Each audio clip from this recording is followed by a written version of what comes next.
Welcome, wrestling buddies around the world. This is your boy, Mr. Team Bring It, a.k.a. Chris Dilworth, coming to you once again for another podcast, episode 62, #Heels for Life. I am, first, I'm trying to find my co-host. I think Matt is running a little bit late, but that's okay, because tonight I have two guests with me. Yes, everybody, two. I got Mr. Hill Carmichael with me. How you doing, sir? I'm doing good. And then I have the infamous Aaron the Beast Mode. What is your last name? Jump, nigga. Jump? Oh, okay. I'm sorry. My bad. No, okay. Wait a minute. Is that your real last name? Yep. Oh, damn. They called you Jump, like 21 Jump Street? Like, let me tell you, we could have a whole podcast on how the fucking Crisscross song ruined my life. So. No, I actually thought, like, all this time, I actually thought that was your nickname. I didn't know that was your last name, but that's fine, though. But anyway, so, everyone, thank you so much for coming on. As always, if you want to hit us up, you can find us here on YouTube at #Heels for Life, Wrestling Podcast on YouTube.com. Also, you can find us on Facebook under my name, Chris Dilworth, or Mr. Matthew Collins. And you can find us on Instagram as well, #Heels for Life Wrestling Podcast as well. So this evening, everyone, we normally talk about the WWE news, but there have been some very interesting developments this past week. As everyone know, AEW had a rally this past Tuesday, not too far from SmackDown in Orlando. Now, remind you. Jacksonville. I'm sorry. Yes. I thought they was in Orlando. It was in Jacksonville. Both shows were in Jacksonville. The rally, AEW, and then SmackDown. I think they was like maybe 5 minutes apart from each other, I believe. So we're going to get into that. Also, we're going to talk a little bit about the WWE. Plus, we're going to talk about some topics that were brought up in our wrestling group on Facebook, Wrestling Commentary Central, about if Chris Jericho should be named the GOAT. Yes, everyone. I do not know why we even having that conversation, but it seems like some of these wrestling boys just really needs to be thoroughly educated on certain legends like Chris Jericho, even though he's underrated. But this man needs to be the GOAT, and we're going to explain why. So, the first thing we're going to talk about, of course, we're going to talk about AEW wrestling news. So, the reason I have to bring my boy, Mr. Aaron Beast Mode Jump, because he was actually there in Jacksonville, Florida, during a SmackDown show this past Tuesday. And we heard some very interesting, disturbing reports that the WWE, it came from Vince himself, that he did not want any wrestling fans that had AEW shirts on in the building. So I guess they first they was going to allow them to come in, then they changed their mind, and then this shit was crazy. So I'm going to turn it over to Aaron. Aaron, tell us what is going on with this crap? What was going on? Well, let's see. So, like you said, I was at the SmackDown show, and a lot of my friends that I go to the NXT shows with were also there. And so, like, it's like near the end of the show. Like, I didn't hear about this shit till dark main event. So my phone starts blowing up, talking about how WWE wasn't allowing people in with AEW shirts. I was like, what the fuck? And then I started looking into it, and one of my friends, Ben, at Benjamin Unbutton on Twitter, he DMs me a picture of him with his AEW shirt turned inside out. Wow. And he tells me that security just came up to him and said, and these were their exact words, "Sir, you cannot wear that here. This is coming from Vince himself." Wow. Oh, wow. So I'm going to ask you and Hill this simple question, and please don't go all at once, okay? Mm-hmm. Is Vince scared? Shook. Absolutely shook. Can you explain why he might be shook? Hill, I'm going to let you go first. All right. I got a lot of things to say. He been shook this last year. And right now, he acting like a bitch right now. This man, wow. Right now, he acting like he acting like a big bitch right now because why in the hell you can't let the fans come and wearing the AEW shirt? And not only that, AEW don't have a card for the first big event this May 25th. You don't have a first card yet, but you're already kicking the fans out for wearing an old promotional shirt. That's showing signs of weakness. That's showing signs of being petty. And Vince McMahon is really scared. Think about it. Last year he got shook by the Bullet Club after he got exposed for papering the fans for Raw. He tried to block Ring of Honor in New Japan for going to MSG, Madison Square Garden. That shit didn't work. Now you throwing fans out for wearing the AEW. Then the fans start calling Vince out on social media.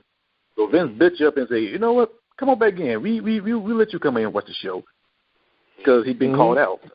And not only that, because I do know this, I saw Rey Mysterio and Algiers in a tag team match. Rey Mysterio hit the flipping power driver. This is the first time Canadian Destroyer, yes. Canadian Destroyer. Yeah. That was the first time I ever seen that move being used in WWE. I don't know they did it on the house show, but that was the first time I seen that. Nope. As I recall, never. Wasn't that a big no-no for using the power driver on WWE? Indeed. If someone used the power driver, you get a major heat for backstage. Bro, when I saw that, I thought it was a mistake. But the way I see it, they did that just to woo the fans because all the hype for AEW. So right now, not only this man's a bitch, now you're faking. So now you try sucking up the fans' ass just pulling off these moves. You know, damn hell well, you try to impress these fans and try to pull the fans away from AEW. All you do is put more attention towards AEW just by this man action. Exactly. And before Aaron goes on, I want to bring up a point that you just said. Now, as everyone knows, the WWE has banned a lot of moves and a lot of chair shot moves, power driver moves, pretty much anything that got anything to do with the head. That includes the punt that Randy Orton was using. The power driver, they don't use that anymore unless it's The Undertaker. I don't know why, but I guess they carry it to The Undertaker because he's a legend. Also, them dangerous moves that they do, in New Japan, they don't even do that in the WWE. They are literally, limited to, maybe 3, maybe even 4 moves. You know what I'm saying? Because of TV time, quote unquote. But remember what happened with CM Punk and John Cena? Remember that match in Chicago at Money in the Bank? And CM Punk did the pile driver on John Cena, and how he got all that heat backstage? A flat-out pile driver. Yep. And now you sit back, and now you want to do moves that we have not seen on television for a very long time on the night of AEW's debut or their rally, quote unquote. I ain't gonna lie to you. That shit was suspect. Okay. Go ahead. You want to know what that right there is the equivalent of? What's that? Put it this way: WWE is the old girlfriend. The fans is the man. AEW is the bitch that the man is now leaving the old girlfriend for. Mm-hmm. That pile driver was the old girlfriend yelling, "I'll suck your dick."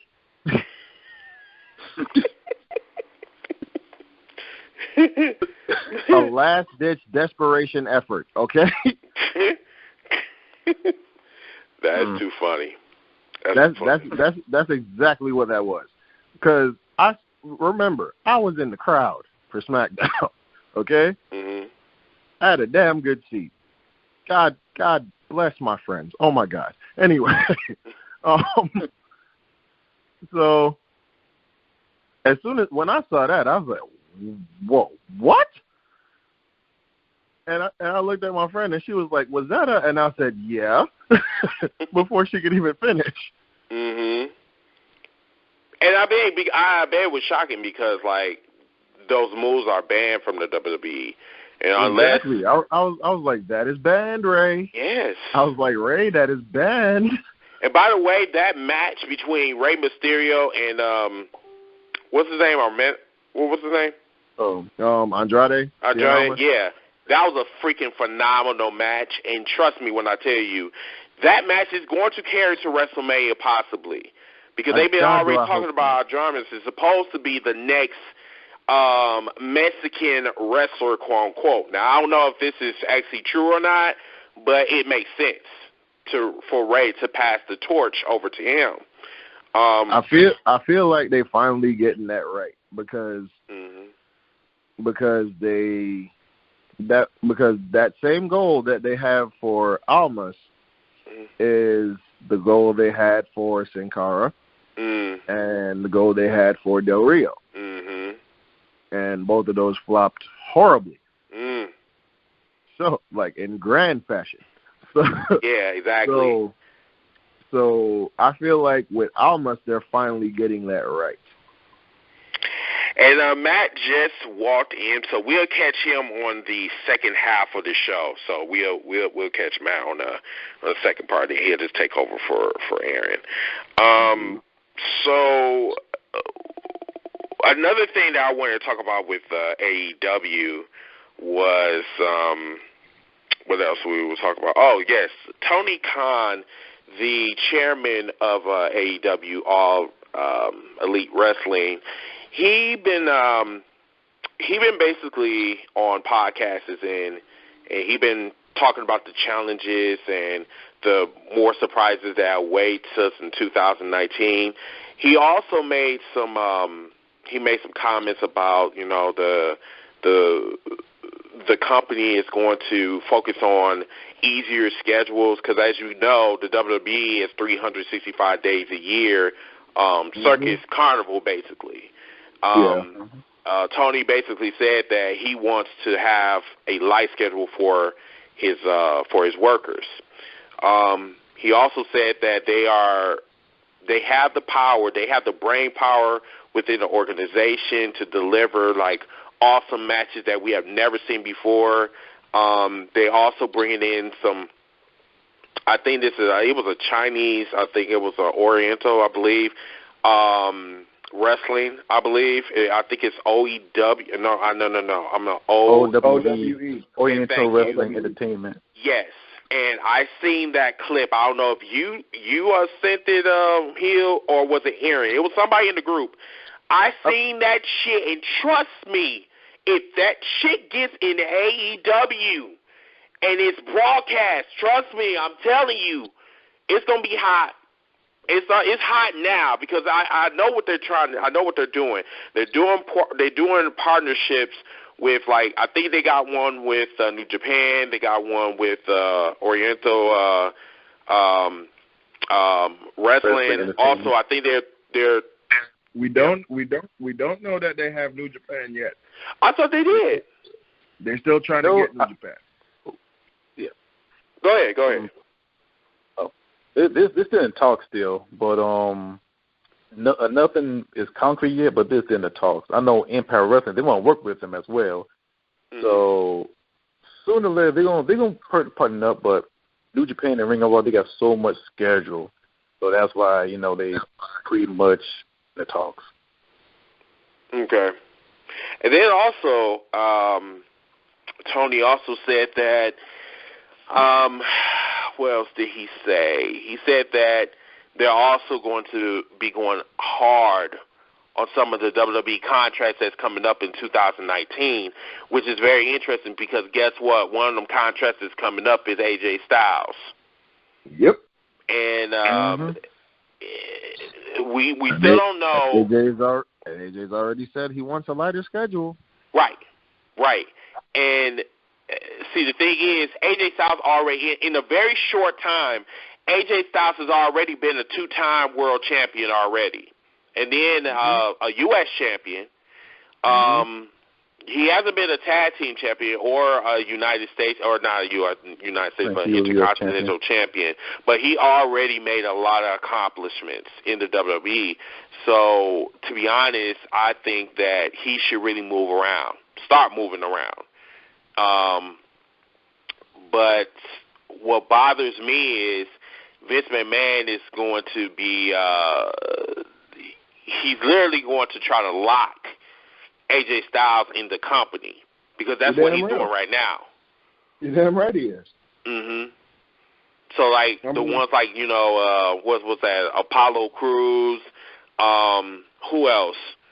Some of the wrestlers that he doesn't utilize, some of the talent is actually looking at AEW right now, and they said they're even interested. Now, like I said, everybody, this is rumors that's going around, but it's logical rumors because some of them are not even happy with the WWE right now and their position. They have said, some of them have said this on social media and said that some of them are just not happy with the WWE, and I see why. I mean, look how they're being booked. Like I said, like Apollo we already know Apollo is cold in the ring. But for the last 3 years, this man has been in the ring ever since he left prematurely from NXT.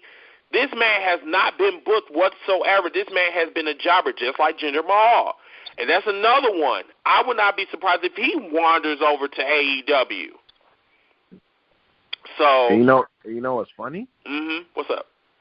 All these people that are kind of in WWE that are kind of looking at AEW like, maybe I'll go over there. All of a sudden, I'm starting to hear, Apollo Crews is in line for a big push. Finn Balor's in line for a big push now. Yeah. Oh, really? Oh, okay. and this what now? Right. I mean, like a new company comes out, and then like all of a sudden now you want to give people pushes. Fans been wanting them to get pushed for the last 2 years, and then all of a sudden here comes this wrestling company that has offered easier schedules. Now the WWE want to turn around, go on social media. Oh, yeah, Apollo Crews had an awesome match. We're going to push him. Finn Balor, it's a possibility that man might be the face of the company. I'm like, dude, get the fuck out of here with that shit. Now you know that shit is trash, and you know that shit is fake. Vince wants to lock those contracts in so they don't go nowhere. Because if you let Finn Balor, like, wander, he is going to go to AEW because he's already a hot commodity, even though he's being used as trash. But once he gets over to AEW, I'm serious. You want to talk about, a shocker. That's like putting more power in their pocket right now. They already got the people that's there already, like, making a statement. But if you bring on, like, big names, I'm saying you have no choice but to look at that company and say, like, oh, shit. You know what would be a big shot to WWE, in my opinion? Okay. One of the most misused, disused, not used, just underutilized talents in the history of the WWE, at least recently, has got to be, say it with me, Bray Wyatt. Ooh. Well, I'm going to stop right there. I'm going to add more name into it. Bray Wyatt is one of them, but nobody gets bigger power. Hold on. Let him finish. Hold on. Now, the idea for this character has always been in Bray's head, but it's always had them WWE shackles on it. Imagine the Bray Wyatt character without those shackles.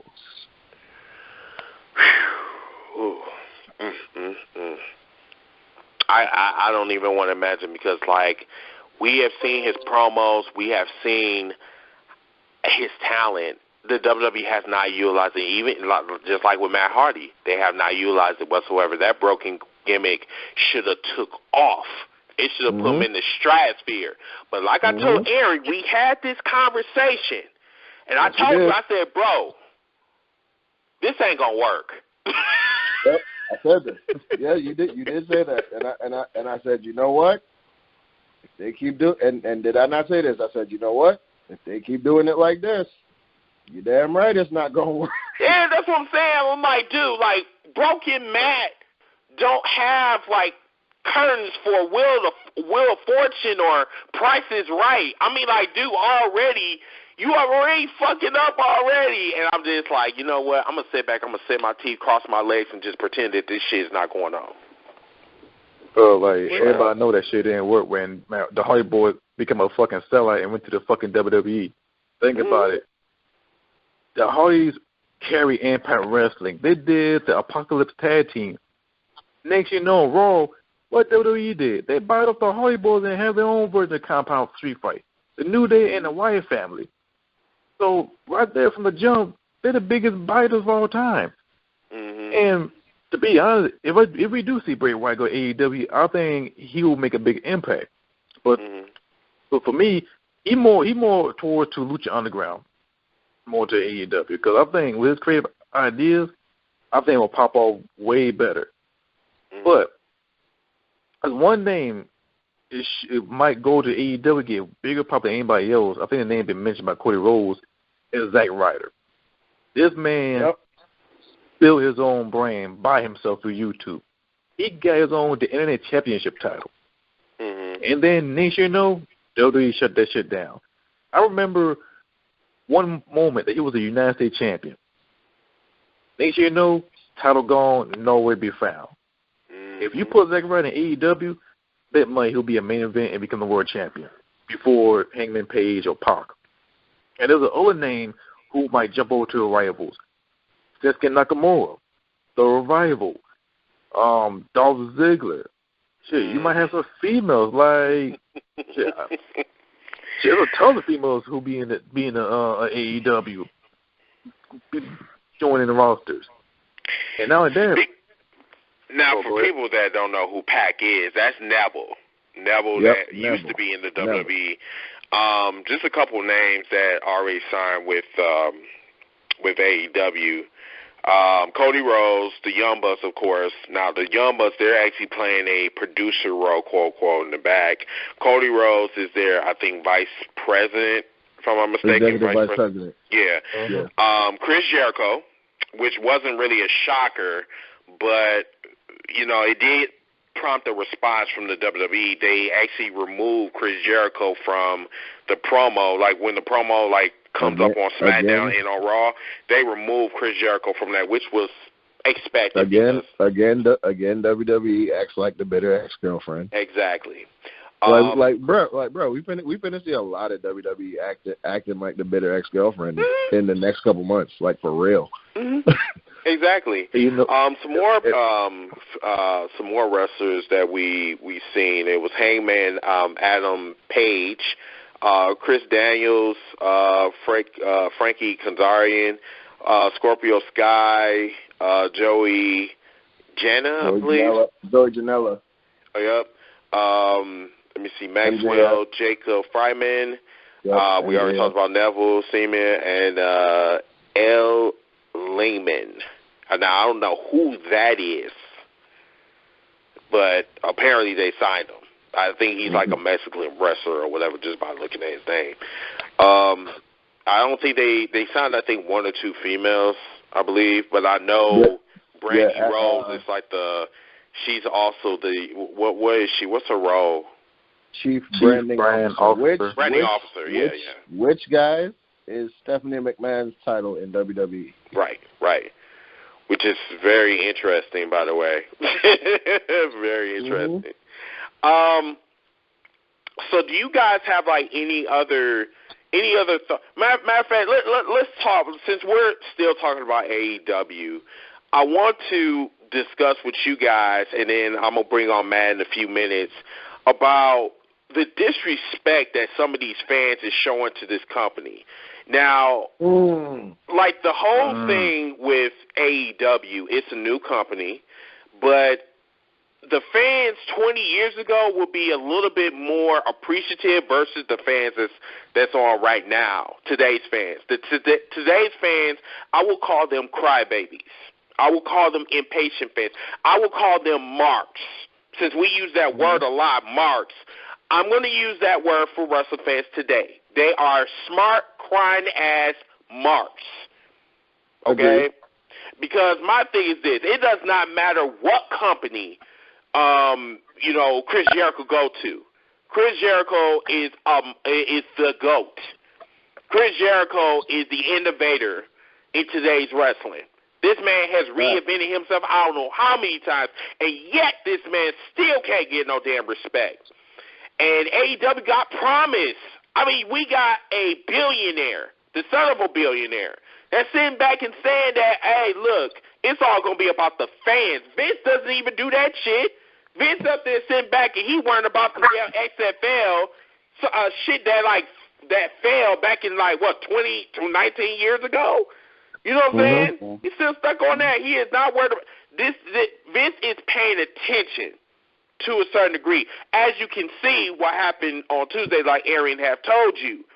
He's paying attention, but he ain't paying attention like that because he's worrying about the XFL right now. But I just hate when fans sit back and you bitch one day, and then when another product that's like saying, hey, look, we want you to support us, we want to show you something different, you shit on them. And that's why I don't get. How you gonna call yourself a real honestly, fan? Honestly, if you're out there, if you was out there bitching about Raw, like all of you were, let's not sit back and act like we weren't, because the only ones that wasn't was the goddamn trolls, and we know deep down they really don't give a fuck because they're trolls. Okay. Yep. So all you motherfuckers that was dissing Raw, that are now dissing AEW, sit down, watch Raw, have a Coke and a smile, and shut the fuck up. Please. Because like I don't like what the fuck is it gonna take to please you? Seriously, I want to know. Honestly, bro. Can we give these people a chance? Honestly, bro, I don't think that they're going to wait because, like I said before, these fans these days are impatient like a motherfucker. They want their cake and ice cream right now, no exceptions.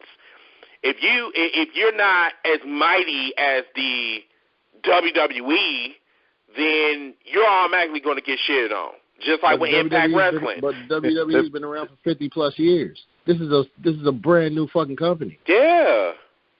And what the fuck? For real. Like, stop. For real. Like, every time I see it, that's what I say. Like, I see so much of it, and I'm just like, yo, stop. Like, for what? What are you doing this for? What is this? Who? Like, why? WWE is not paying your checks. Right, stop sucking their dick and shit and going on in some of these podcasts and talking about, well, I'm WWE forever, because I'm not sipping the AEW Kool-Aid, so we're not down with that. I'm like, dude. The thing I don't get is how everybody automatically thinks that if you're a fan of AEW, that means you're not a fan of WWE.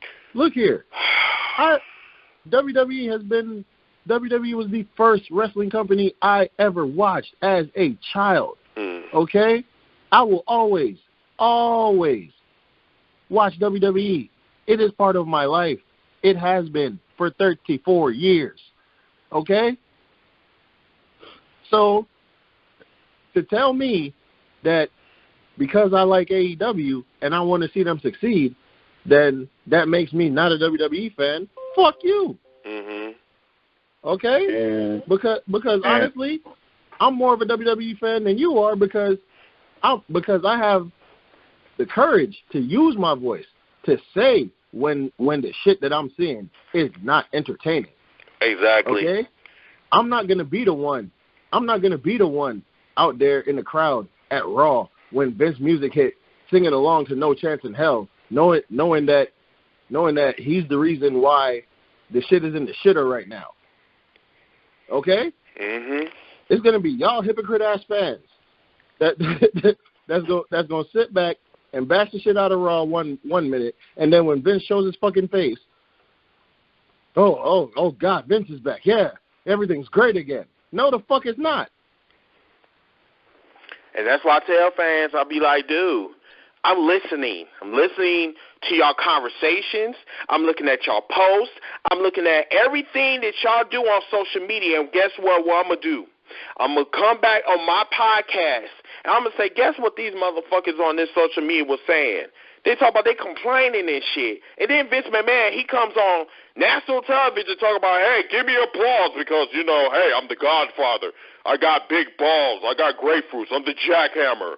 I'm like, no, I'm not applauding you because you're Vince McMahon. I'm booing you because you are trash. And your product has been trash ever since you have changed this shit into the PG era. You should have left it alone and just kept it the ruthless aggression era. That was like that was the second best era in the WWE. But the one thing that I wanted to like say, then I'm gonna turn it over to Hill because I know he got some things he wanted to say. How many eras are we going to have in a week span? That's all. That's all I want to ask. I've been wanting to ask that for the longest. Real quick before you jump onto that, I remember before we got on here, I said I was going to say something, and I still want to say it. Jumping back on the whole, I don't know why it's a conversation, but jumping back on the whole conversation of whether or not Chris Jericho should be in the conversation of being the GOAT. If Chris Jericho is not in that conversation, I'm going to say this, and I'm going to step back and say, come at me, because I know they're going to in the comments, and I don't give a fuck, okay? If Chris Jericho is not in that conversation, neither is The Undertaker. Now, I know some of you are going to have some comments behind what Aaron just said. To be honest with you, I have to agree. Because Chris Jericho has did just as much as The Undertaker, has did just as much as Shawn Michaels, have did just as much as The Rock, has did just as much as Stone Cold, has did just as much as Ric Flair. So, and has more accolades than them people that I just named.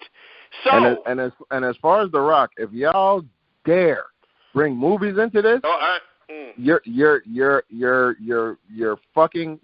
invalid already. Don't.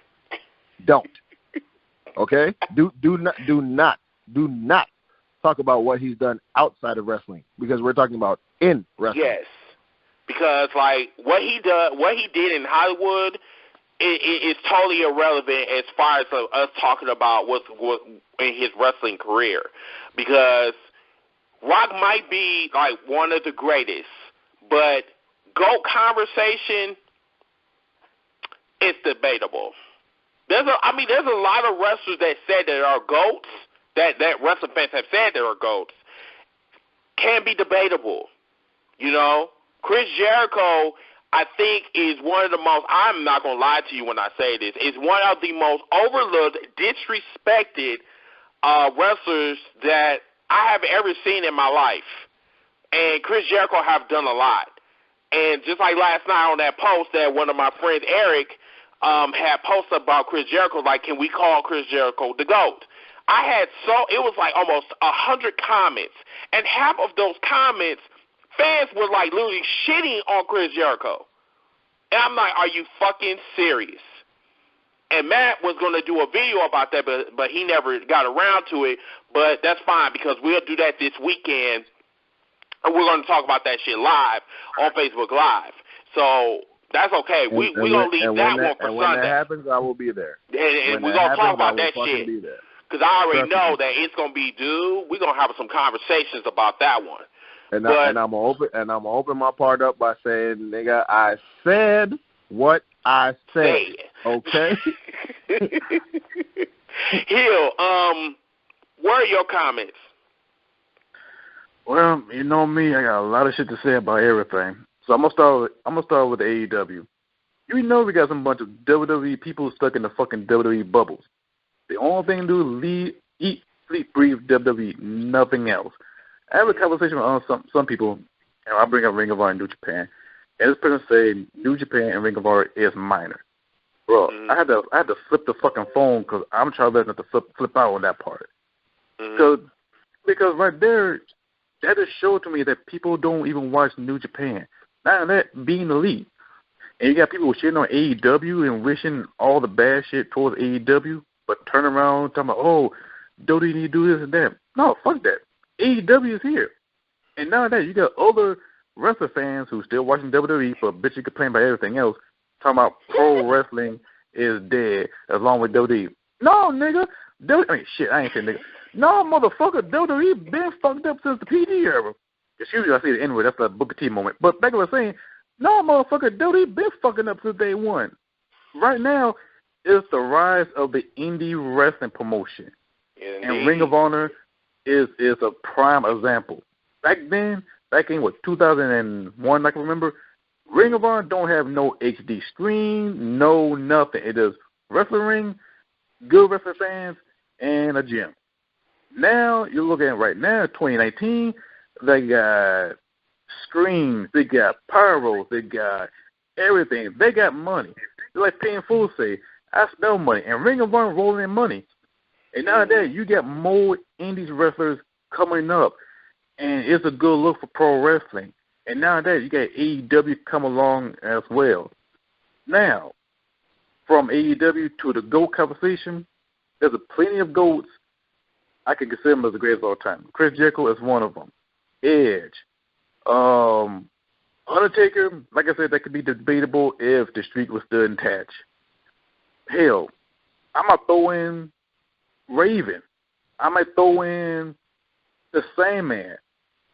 Shit. Shane Douglas. I might throw in the Briscoe brothers. Wait, let's back up. Did you say Sandman, brother? The Sandman? Yeah, let's throw in the Sandman. Yes, let's throw in the Sandman for ECW. Wait, stop. No. Let me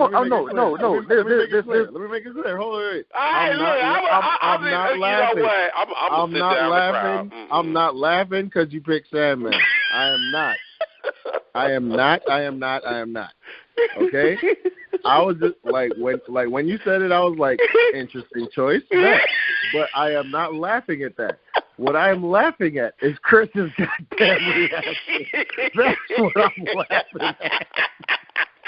You know what? You ain't shit. You ain't shit. Oh, look here. I wasn't being sarcastic when I said what I said, but I just said, I mean, if you're gonna talk about ghosts, I mean, Sandman. I'm talking about from different eras from wrestling generation.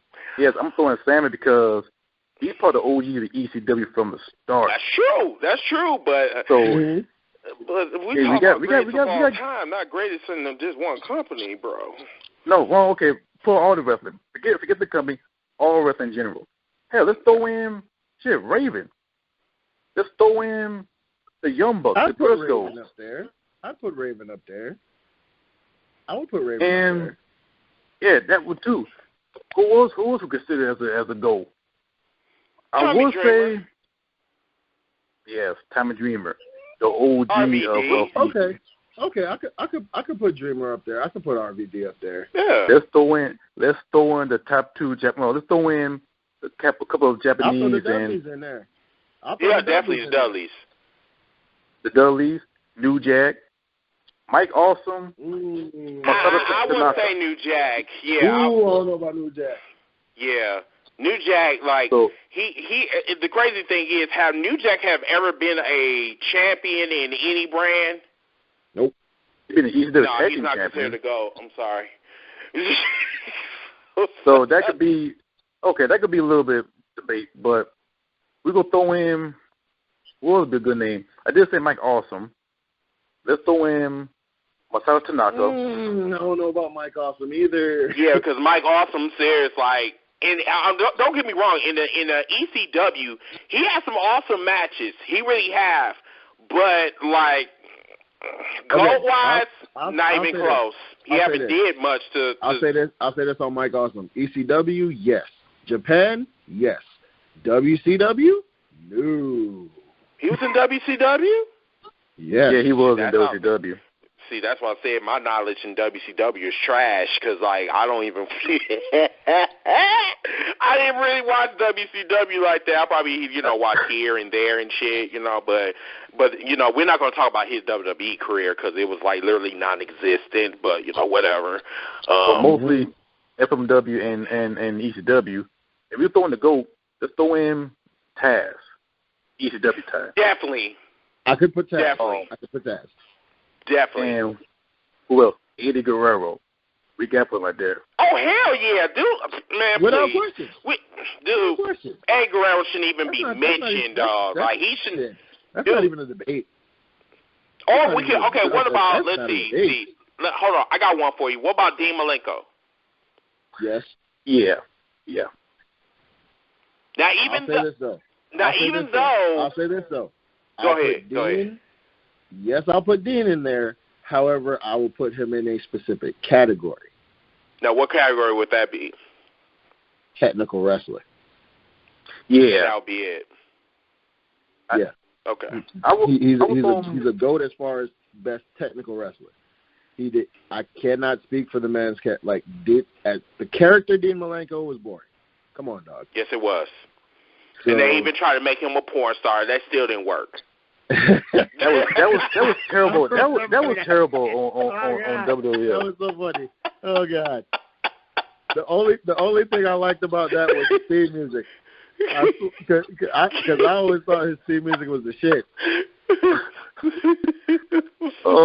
Matter of fact, hey, something not a lot of people know or even realize. They actually gave Cesaro that theme for a while. Cesaro? Yeah. Oh yeah. He was come as a rugby player firsthand, and before he changed to the United States champion Cesaro. I know. Yeah. Yep. And they gave him that theme song for a minute. I ain't gonna front. It fit him, especially when they added the Swiss words to it. That was one of Cesaro's best things. I gotta go back and I gotta look at that shit. That was Cesaro's best theme song. When they brought in this dumb shit with the sirens, I was like, what is this? Look, that shit was hot. Okay, especially when he came in looking like. No, shut up. No, he didn't. What? No, it wasn't.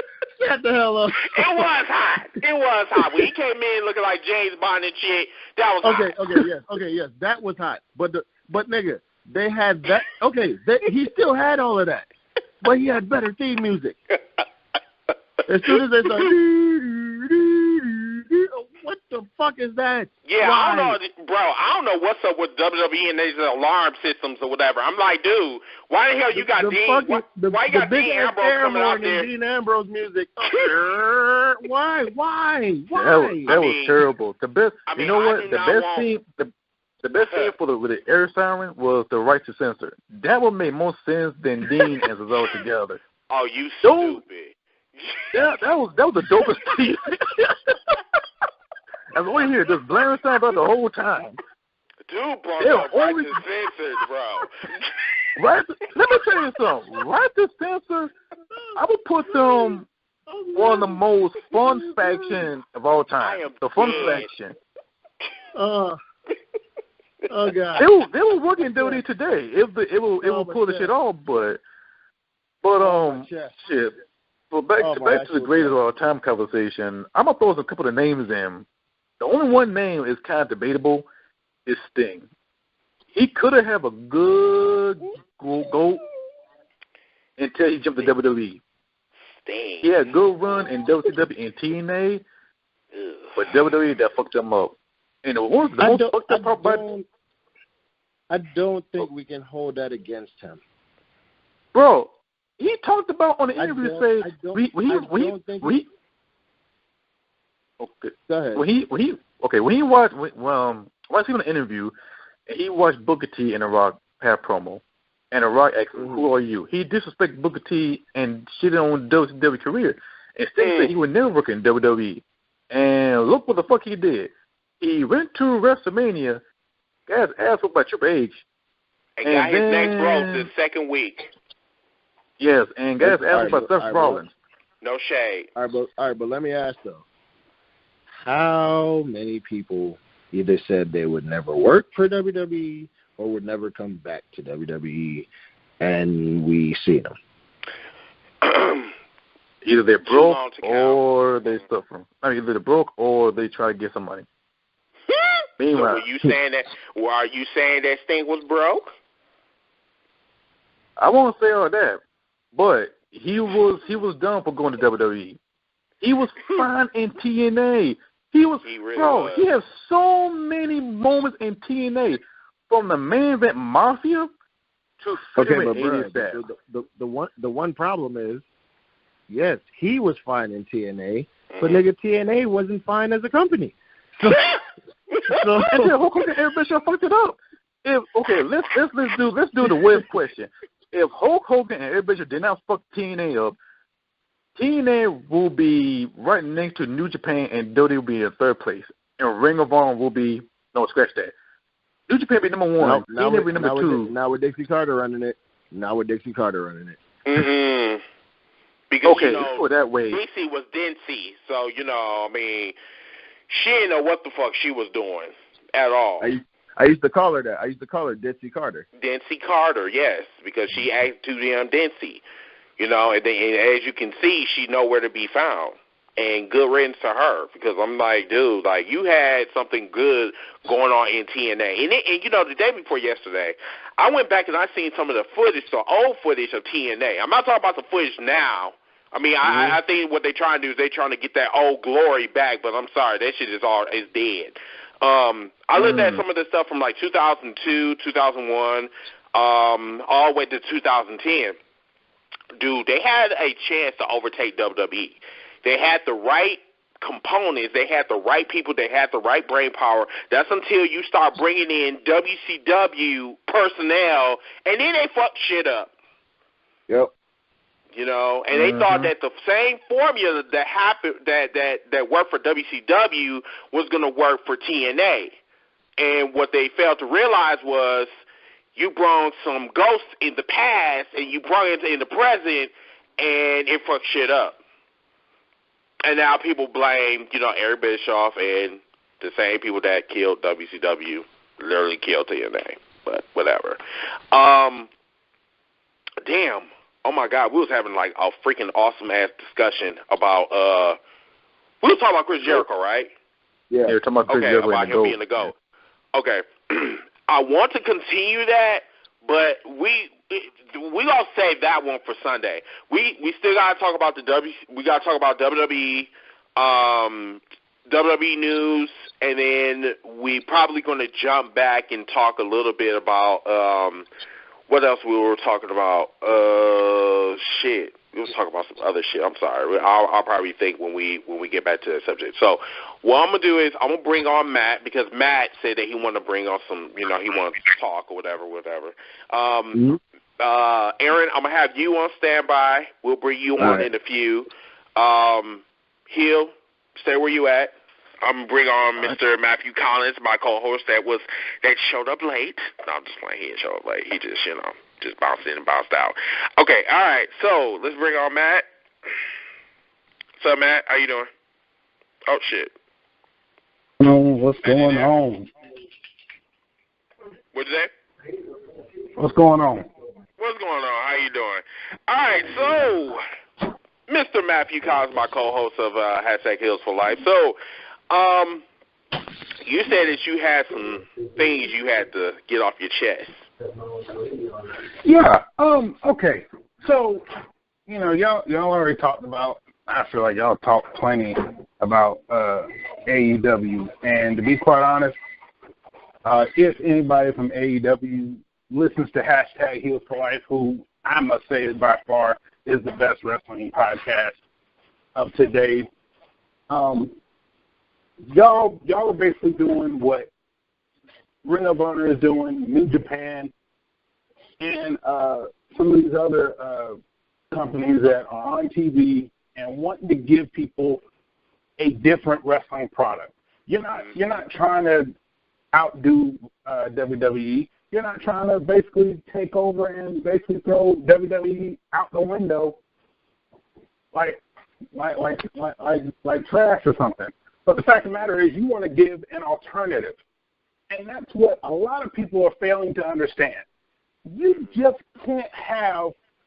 Matter of fact, yeah, I'm gonna put it like this: since most of you just seem to be those type of people that just want that same plate put in front of you day in and day out. You just want the same food placed in front of you day in, day out. Don't matter what it is. Doesn't matter how it tastes, whatever. You'll just keep stuffing it in your fucking mouth no matter what, day in and day out. What AEW wants to do is give you an alternative to what you've already been getting. Yes. That's all New Japan and Ring of Honor has been wanting to give you, that you already have been getting, an alternative. Because there's nothing wrong with alternatives. There's nothing wrong with seeing something else. There's nothing wrong with getting something that might be a little bit better.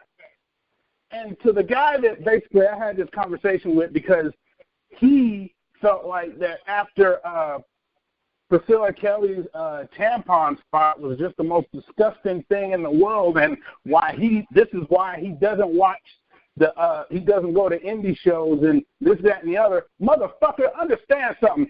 Indies are the reason that you even still have wrestling. The independent circuit is the only reason that WWE is still going. The indie circuit is the reason why NXT is on fire right now. The independent circuit is all over the fucking world, you fucking morons. You just think WWE just freaking pulls a fucking rabbit out of the hat and goes, look at this, another wrestler just out of nowhere y'all have never seen before. And you know what? If you actually would have paid attention, it started with CM Punk. It started with Daniel Bryan. It started with the Hardys. If you'd have actually paid attention, the indie wrestlers started making their way into the WWE when freaking WWE said, you know what, ECW, we want you here. But no, y'all don't want to accept that. Y'all want to just be like, oh, well, you know, ECW sucked and blah, blah. No, I've seen the old tapes of ECW. And excuse me, by far, I'm going to tell you right now, there were times at ECW I went, oh, my fucking God, why didn't I watch this before? Y'all got to understand something. Y'all can wish all the bad luck you want on AEW. But I'm going to tell you right now, they got $1 billion baby backing them. They got the youngest Rose baby backing them. They got previous WWE talent backing them, which apparently WWE is so motherfucking bitter, they freaking took Chris Jericho off the roster and took him out of the TV spot. Why? Because they want to be petty. They want to be bitter. They're fucking scared.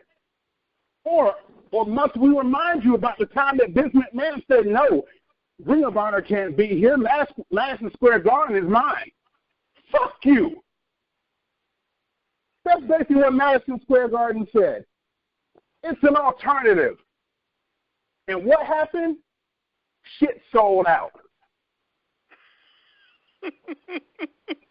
When that first alternative pay-per-view wrestling show came up, sold out within minutes, and now we got another one coming. Yes. But y'all want to sit here and say, oh, they won't last. Oh, they're another WCW. Oh, it's just not going to happen. These are the same motherfuckers that don't even want to put Chris Jericho on the GOAT list. Let me explain something to you. This list isn't just some kind of fucking laminated piece of paper with just a top 5 motherfuckers on it. These the same assholes that want to sit here and be like, oh, well, Jordan was okay back in his time. Motherfucker, that don't matter. People were modeling themselves after Michael Jordan when he was playing ball. Modeling themselves. Me, Simone Collins, I model myself after 5 different wrestlers that I watched when I was a kid. This is why today, whenever people hear me pick up the mic, I may stutter on a few words every now and then, but you best believe if I put that microphone in my motherfucking head, you best believe people don't listen. Because I make them listen. I want them to listen to me. I want them to hear every motherfucking word coming out of my mouth because that's what I want. That's what the indie wrestlers want. That's what AEW wants. That's what New Japan wants. That's what Ring of Honor wants. That's what the indie fucking circuit is. We are at our purest of material. And you sons of bitches better understand we will make you love us. So go ahead. You don't want Chris Jericho to be on your GOAT list? Best believe, bitch, he's on mine. There's this picture of Chris Jericho kind of painted up like Thanos. He's got the Infinity Gauntlet on. And on that Infinity Gauntlet, 5 of the best wrestling companies that this man has been in. But y'all don't want to say that he's a GOAT. Y'all want to sit here and say he's the GOAT of the mid-carders. Y'all want to sit here and say that he doesn't really main event like he should. Bitch, that is reinvention at its finest. Yes. This matter of fact, when Chris Jericho came back the first time, this man made trolling and artwork. Show up, smile, pose, leave. Nobody else was doing it. People were waiting for this man to do something.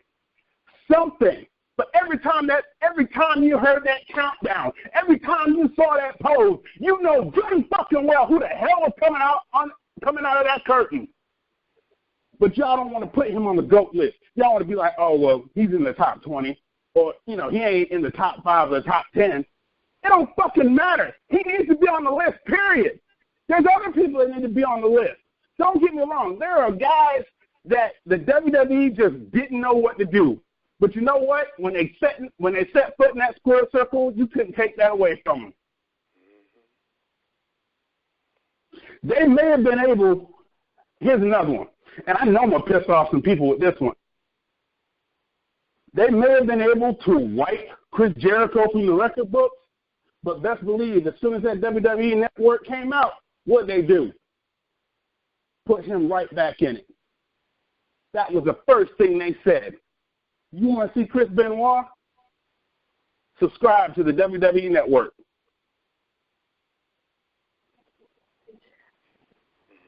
A lot of people don't remember that. When the WWE Network first started advertising, if you'd have noticed, some of Chris Benoit's spots that were initially taken out of WWE history books were suddenly back in. Now, they might not mention him at the live shows on like Raw or SmackDown or something. They kind of glance over certain things. And we all have seen it. We all have seen it. How Michael Cole or Corey Graves or some of these other interviewers have kind of glazed over the Chris Benoit era. And I'm going to say it just like that. Because to be quite honest, when Chris Benoit was on fire, there was no one that could stop him. Yeah. Exactly. That's, wow, man, you said, woo! Man, you on fire tonight. Yeah, as a matter of fact, speaking of Chris Benoit, speaking of Chris Benoit, last night we had a watch party in Wrestling Conversation Essentials that's on Facebook. We had one of the best matches of Kurt Angle's career, and that was against Chris Benoit. Oh man, I watched that. At Royal Rumble 2003, yes, that match. And as a matter of fact, like the way that match didn't even really come in my head until I started like flipping through on Google, like, you know, some of the matches that we can see or whatever leading up to the Royal Rumble in the next 3 weeks. Like what matches we can watch, and like this match, I remember. But I'm just like, damn, why the fuck I didn't get this match, like, from the beginning? And then, like, I was just like, oh, yeah, this was one of the best matches, but they don't really talk about that because of Chris Benoit. We see that match, and that was, like, literally a 5-star match. Like, I've never seen so many, like, counters, like the crippler crossface get countered, the ankle lock just get, like, twisted, and somebody, like, just twisted and twisted and twisted. I mean, that match was, like, freaking awesome. But yeah, Matt, like I totally agree with you. Like some of these fans are just like straight out disrespectful, and how they sit back and they talk about Chris Jericho is like the greatest like mid-Carter correction. He was not only a mid-Carter, but this man was the first time not Grand Slam champion, but undisputed champion. Something that Rock, Stone Cold, Triple H, Hulk Hogan, Ric Flair, they have not even accomplished that. That one person that is on that pedestal is Chris Jericho. And if you don't sit up here going to say that man do not need to be in the GOAT conversation, then you are not a wrestling fan. Plain and simple. Not at all. Not at all. And on top of that, he did something that no one has ever done. He is a 10-time Intercontinental champion, and you don't sit up here and say that he's on the GOAT list? Get the fuck out of here with that shit. And just to point out, he is the only WWE superstar who actually have an Intercontinental Championship in a international wrestling promotion. No other former or current WWE. Excuse me, scratch that. Because if AJ Styles were to ever get an Intercontinental Championship here in the States, then he'd be the second. But the fact of the matter is, just like Chris said, for those of you that are overlooking Chris Jericho and not wanting to put him on the GOAT list, please do us all a favor. Put your balls in a pickle jar, put it up on your mama's shelf, and get the fuck out of here. And with that being said, let's move on to WWE news. All right, so I did watch Raw and I did watch SmackDown. So Raw was good. Wow. Until I hate saying this about Raw, but Raw has that consistency where it's good, because the first thing that we seen a brawl. I'm like, oh shit. Why the hell Seth Rollins and Bobby Lashley like getting into it? So I haven't been watching SmackDown or Raw for the last 2 weeks because it's been taped because of the holiday. So I've been kind of missing out on some of the storylines. So yes, Bobby Lashley and Seth Rollins is in the middle of a feud, and it's actually a good-ass feud because, like, these two, I mean, it was brutal. Like, you know, they come on the air, and they up there, like, battling out. So I think later on that night, Seth Rollins has an Intercontinental Championship match with Dean Ambrose, and it's false count anywhere. So Bobby Lashley comes out and interferes in that match and beat the shit out of Seth Rollins. Now, I told everybody this.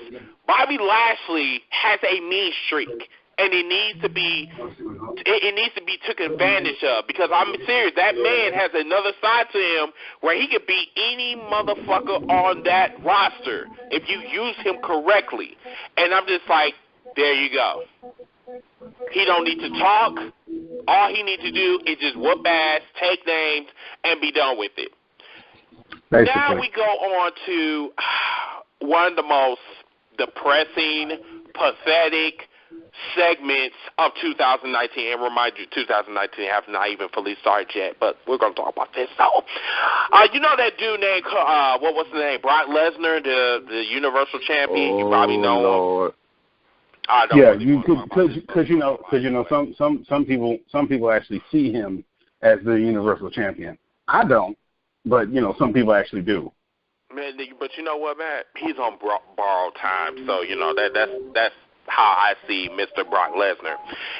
Anywho, I do not know why in the fuck they came up with this damn segment, because it was a waste of my time and everybody else that is listening or participating on this podcast. It was a waste of time and energy to have Brock Lesnar smiling in the back with Paul Heyman, and Braun Strowman is in the middle of the ring and barely can get a few sentences. And I don't know what the fuck. The nigga was stuttering. He was slobbering. He was trying to get Brock Lesnar he was begging him to come out. And then eventually Brock Lesnar comes out, walks around the ring, goes up the ramp, and like, that's it. Yeah. That was your segment. That was your face-off. Yeah. And I've seen that. I was watching it between the Clemson and the Alabama and watching that bullshit promo. I was watching it. I'm thinking to myself, is this a fucking promo for the Royal Rumble, or is this a live-action version of the WWE 2K19 Universe mode? Because this is the first time ever I've seen a split-screen promo. Usually we see, Braun Strowman and switch over to the camera. But this you got split screen. Braun Strowman looked so lost, and he was talking directly to the camera. I don't know, he was mumbling under his breath or he lost the words, but it looked so cringeworthy.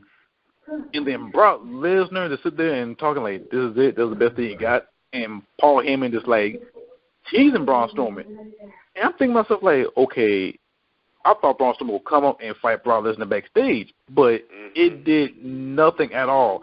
It was straight up terrible. And that made me don't care about the Universal title match. It made me want to be less care about the Royal Rumble. And that's how bad the promo was. It made Braun Strowman look stupid. It made him look dumb. Like, it really did. It really did. And I sat back and I said, I really want my 15 minutes back. That's how long the promo was. It was 15 minutes long, and it was trash. And I'm serious. Like, even though we are like 2 weeks away, not 3 weeks, it was 2 weeks, because it's on the 29th. We are 2 weeks away from the Royal Rumble. And I'm not going to lie to you guys. This is around the time where we're supposed to be getting hyped. The only reason why we're getting hyped is because we're seeing old videos in our wrestling group. But as far as, like, the storyline goes, the storyline is trash because it's the same shit that we have been seeing over the last 2 years with these two. We already know what the end result is going to be. We already know that Brock Lesnar is going to go to WrestleMania. He's going to go face Seth Rollins. Seth Rollins is going to win the Universal Championship. We already know what's going on. It's the simple fact that we want to at least be entertained. And I'm sorry, I was not entertained. I was more so entertained by, I usually don't say her name on this podcast, but Sasha Banks. Oh, my God. She did a promo she said one line, and I just said, oh, I like that bitch. That bitch. I liked her. With her, okay, so this is what happened. So Alexa Bliss has a new program. I think it was the Moment of Bliss, I believe. So she brought out Sasha Banks, and these two was having a conversation. This is when I turned it off because I was playing my PlayStation or whatever. And then I come back on, and then I see Nia Jax. She comes out and she's talking about I'm the biggest bitch, blah blah blah, or whatever. No. Sasha Banks was talking about. She was giving. Wait a minute. I'm sorry. Let me go back. I'm sorry. First, Alexa brought out Ronda Rousey. Ronda Rousey had a very mediocre speech. She said that one of the ones that is like the GOAT, I guess, in the women's division is Sasha Banks. So that prompted Sasha Banks to come out. and she was talking about, hey, I'm honored to, have a shot at your title, and then, you know what I'm saying, hey, and by the way, I can teach you how to lose gracefully, which I love that shade. That's really awesome. And then here comes Nia Jax. She comes out, and she talk about, well, because, me and Ronda, we have beef, we have unfinished business, blah, blah, blah. And then, and then she turned her attention to Sasha Banks, and then she said to Sasha Banks, hey, if you want to, we can find out, like, who's going to be the number one contender, and I can break her face in the process. And then, then Sasha turned around, she said, bitch, if you want to do this now, we could go in that ring right now, and I could whoop your ass. Now, I'm not going to even lie to you guys. That capital B, not the lowercase b, bitch. Bro, not the lowercase b, bitch. Capital letter B. Bro, when I tell you, that whole segment was okay, but the match. Oh, God, that match. What? So much. That match was so fucking sloppy. It was so. If you want to talk about Bot City, look at that match, everyone. That match was not good at all. That match was terrible. Yes, it was. He tried to do a running Hurricanrana on Nia Jax, but Nia Jax fell first into the apron, and Sasha Banks hurt herself. Yeah. I'm feeling like, is she supposed to fall in the ring? Here's the thing. Now you know that you cannot do a Hurricanrana on Nia Jax unless she works it. You know what I'm saying? Like, pretend that she's doing it. I mean, at least attempt to. But that girl too damn big. And Sasha Banks is like a toothpick with a little ass. So I mean, I'm just putting that out there. But yeah, Sasha Banks actually won by the base statement. So she'll be facing Ronda Rousey at the Royal Rumble. Any comments? As a matter of fact, you know what? Let's bring on Aaron real quick. Aaron, you still with us? Yes, sir. Your comments, sir? Well, first off, like, it took everything in me not to unmute a couple times while, like, after Matt was done talking and just yell out, "Preach, God damn it, preach!" Oh, like Matt was over here giving me absolute life. God damn it! I was like, why am I not allowed to speak? God damn it! I'm sorry, because you know how it works on this program. It's okay. It's okay. Just Matt, God bless you. Anyway. What you call it? Sasha and Ronda should be a pretty good match. I won't lie. We got there through some pretty sloppy circumstances because, like, as y'all said, that match was fucking sloppy. The promo before it, Jesus, Sasha. Like, I feel like Sasha said that shit like she been waiting to say that tonight. Yes. And you can tell in her voice that she really wanted to say bitch. She was holding that one, especially for you, man. Yes. Because, like, Nia had been really trash over, prior to 2018 to 2019. Like, it's just, I get her and her, her role. She's doing it very well. Don't get me wrong. Like, she's doing it very well. It's just, the thing about it is she hurts her opponents. I mean, in real life, she literally hurting them. And she's doing this shit because she knows that she can get away with it because she's kin to The Rock. So she literally can get away with it. Yeah. As you can see. But let's talk about this whole... Now, everybody know that, or if you don't know, Mean Gene passed away about maybe 2 weeks ago. They brought on Hulk Hogan. Now, Let me finish. Before you go on, this is a very touchy subject. Listen, look here. Hold on. Now, before you go on, let me just say this. Me personally, I gave the nigga a one-night pass. Simply because of G. Mm-hmm. That pass has now expired. Okay? Okay. And I totally agree with you. Mm-hmm. The thing about it is with this whole thing, the whole segment, don't get me wrong, everybody, it was awesome. It was cool. Like, he did a promo, describing, like, Mean Gene, we know that you're going to kick ass in heaven. We know that you're going to be announcing, the greatest matches with, Ultimate Warrior, Mr. Perfect, and, all the ones that's in heaven right now, Roddy Piper. It was awesome. The thing about it is, this is what I really disliked after Raw went off the air. So, this whole thing was not supposed to be about Hogan, right? It was about Hogan on Twitter, how the WWE decided to put out his merch. And, like, you had those smart marks that came in the group or whatever was talking about, Hulk Hogan's, like, his merchandise has already been on WWEshop.com. I get it. I know that. The thing about it is they didn't promote that shit until he came back on Raw, which I really felt was disrespectful because, like, this shit was not supposed to be about Hogan, but you wait until after Raw went off the air to start promoting his shit. We don't want Hulk Hogan on that bitch. And then the thing about it is I've said this on podcasts before, not just this one, but other ones as well. I don't give a fuck if the man is a damn celebrity.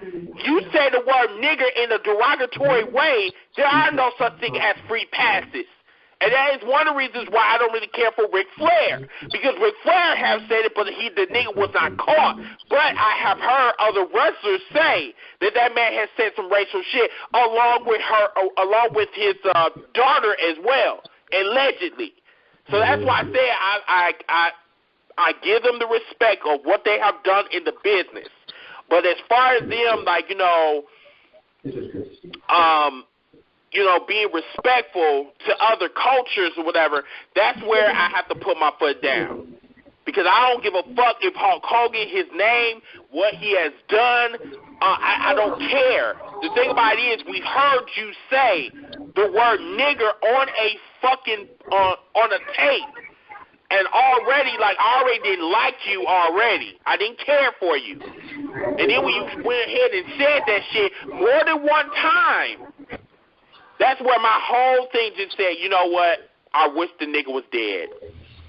I hate to say that shit. I don't want to wish death on anyone. But at the same time, I hate when punk-ass wrestling fans, especially black wrestling fans, want to sit back and they want to get niggas passes and shit.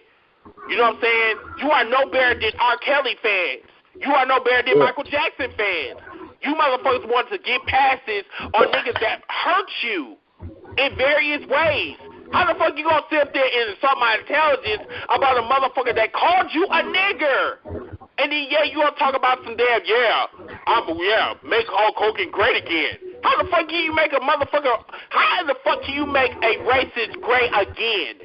Answer that fucking question for me. Let's argue. I'm done.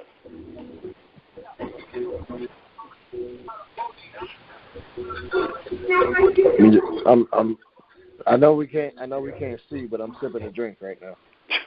Shut up, here. Bro, I would chime on that comment though. I'm not surprised though they bring him back.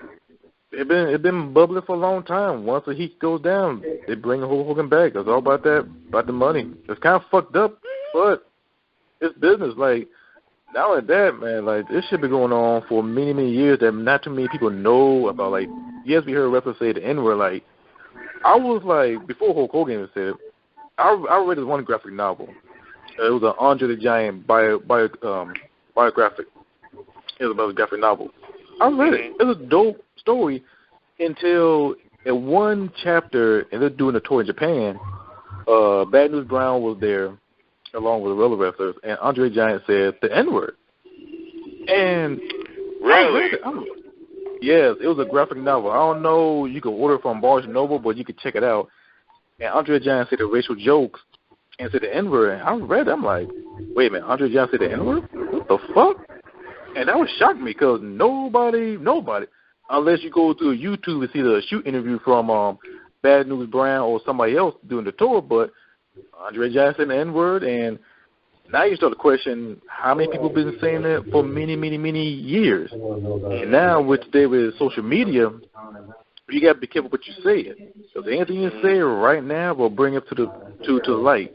With the whole Seth Rollins scandal, with him backing C.K. Lewis with the jokes, and Todd Dillinger, talking about boo-hoo to Nia Jax when Nia Jax bring up diversity for women for the WWE roster for the women's evolution. So it's all about the action from WWE, what they should have done. And to be honest, there's the only company I know who give people a second chance, even though they don't deserve it, even though some people do, some people don't. But WWE is the only company I know who bring back for a second chance. You would never, ever hear that from any other promotion. Not even New Japan Pro Wrestling. They don't even play that shit. There was in one news when Taka Michinoku was fined for infidelity. And he got kicked out from his own dojo. But still worked for New Japan, but he got kicked out from it. But New Japan, they don't play that shit. They're a very, very respectful brand, and they want to keep that way. WWE, you can do that shit if you want to. You get depushed or demoted like I did with Bray Wyatt, but you're not get fired. So WWE is the only spot or only company who allow that bullshit. So, Aaron, did you have some comments? Shit. I mean, it also begs the question. I mean, and some of them racially driven storylines that WWE did back in the day, $1 Million Man, was.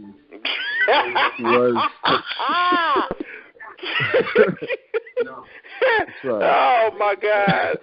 Please don't talk about Virgil. I mean, bruh, I'm now wondering, like, was Vince? Was Ted calling him a nigga like backstage? Like, I mean, I wouldn't be surprised. I mean, but to that point, me and Repo, we were having a conversation, and it was a deep conversation. The one thing that surprises me the most is that when you get called the N-word, I don't know how many times, it's like you get used to it. I don't think anyone get used to being called a nigger. You know what I'm saying? Put it this way. Put it this way. All day long with my friends and shit, I use nigga, all day, right? The one time, or the first time, rather, I was ever called a nigger, I spit in the person's fucking face. Ooh. I mean, they deserved it. I mean, exactly. I mean, I'm just saying, like, you spit on my culture, I'm gonna spit on you. Mm-hmm. Plain and simple, But I'm just saying, like, the thing is, I was called one indirectly, because we'll get into the discussion of how it happened, like me and you, but yeah, I was called one indirectly, and I let it be known. Okay, bet. So next time I see him, I'm spitting in his fucking face, and there's nobody that's gonna stop me. And they didn't even talk me out of it because they knew that they couldn't. So, and the next time I saw him, like, I let like mad time slide. I was like, I'm gonna wait till he goes to talk to me directly. And I sat there. He ain't directly say shit to me until he was leaving. And then and he was like, all right, man, I'll see you later. Stuck his hand out, right in his fucking face. Oh, wow. But that's what you have to do some of these racist-ass motherfuckers, though. So let's go on to SmackDown. SmackDown was a very interesting show. It started with it was like more so a. Won't lie. Being there, it was an awesome. I'm still wearing my Becky Lynch t-shirt, by the way. Your who? Like my Becky Lynch t-shirt.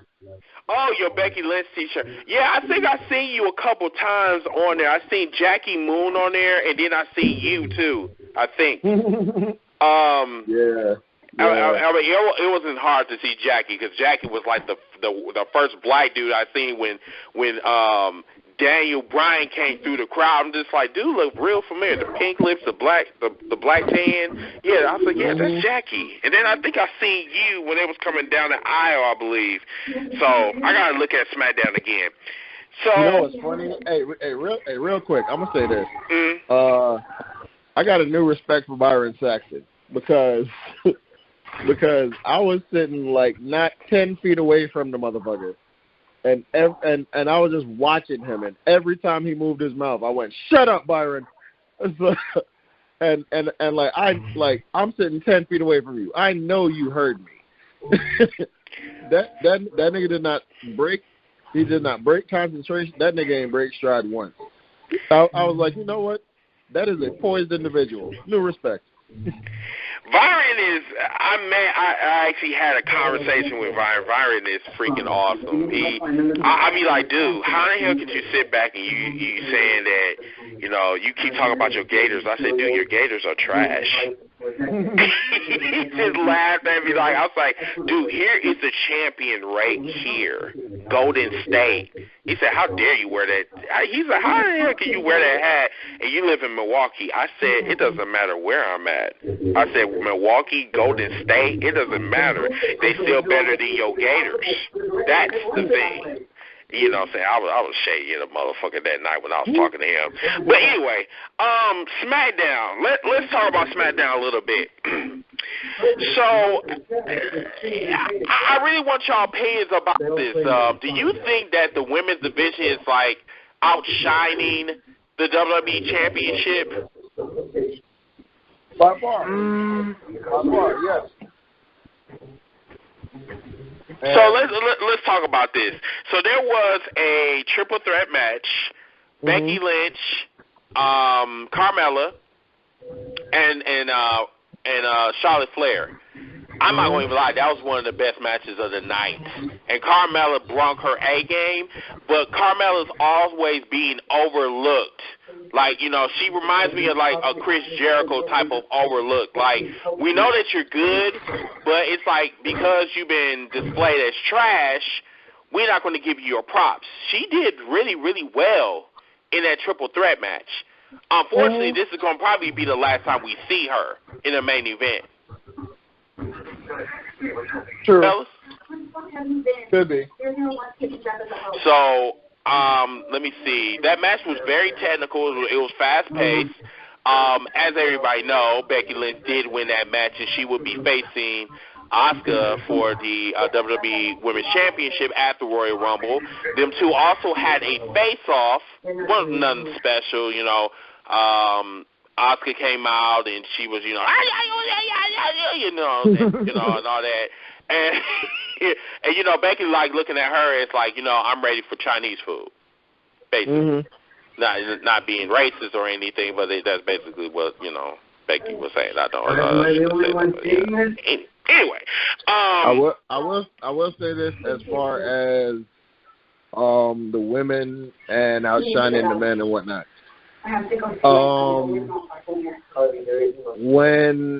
When AJ Styles came out, like when his music hit, I could, like, yes, he got a pop, yes, he got his reaction, but the point is I could still hear his music quite clearly. My nigga, when Becky came out, all I heard was the opening guitar riff. and I did not hear her theme music. Because after that, all of that shit was drowned out by the crowd. That's how loud it was? Yep.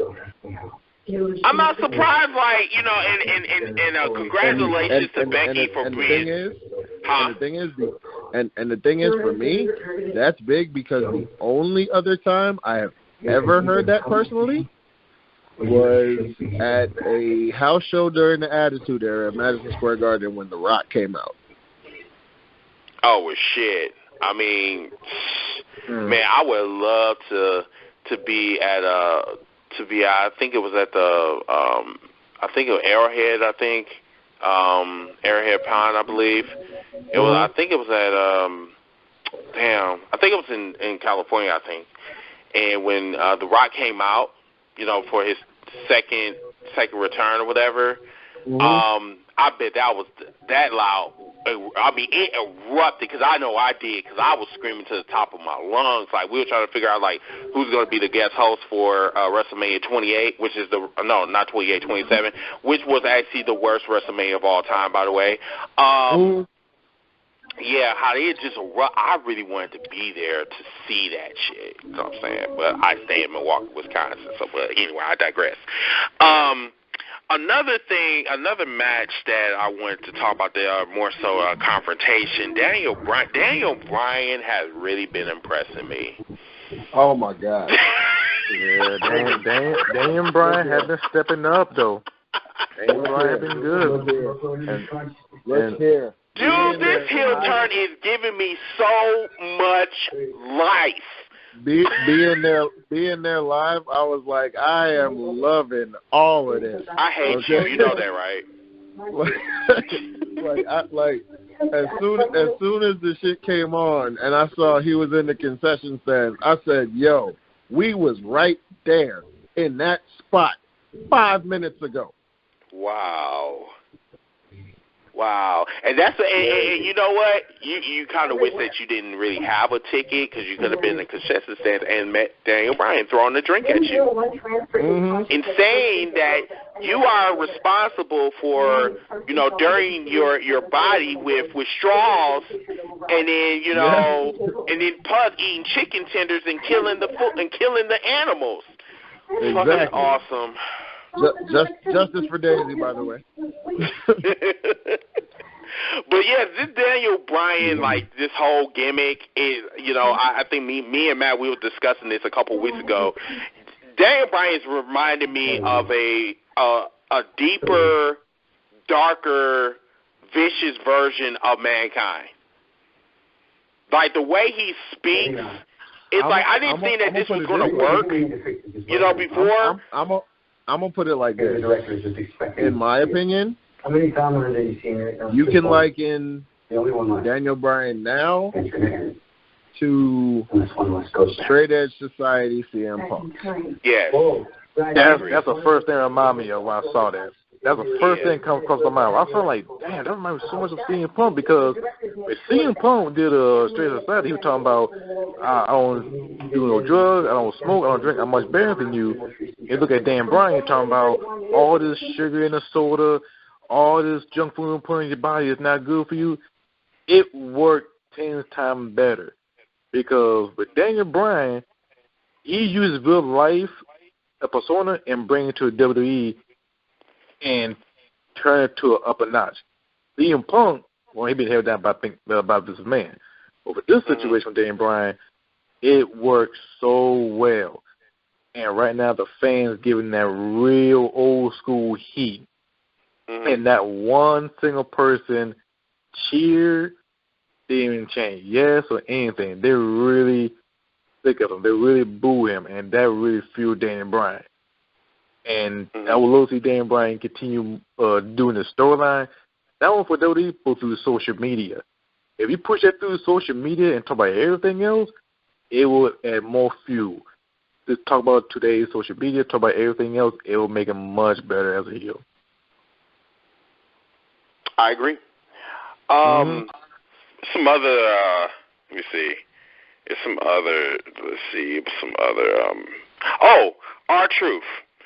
R-Truth was he had a match against Daniel Bryan, even though he didn't win, but this is a version of R-Truth that should have been around the WWE for God knows how long, but for some apparent reason he loves being the joke of the WWE, and then when he gets serious, and like I said, we have talked about this before about R-Truth's career, like, and R-Truth's like, his whole like aggressive side. We know he has an aggressive side, but the WWE doesn't take advantage of that.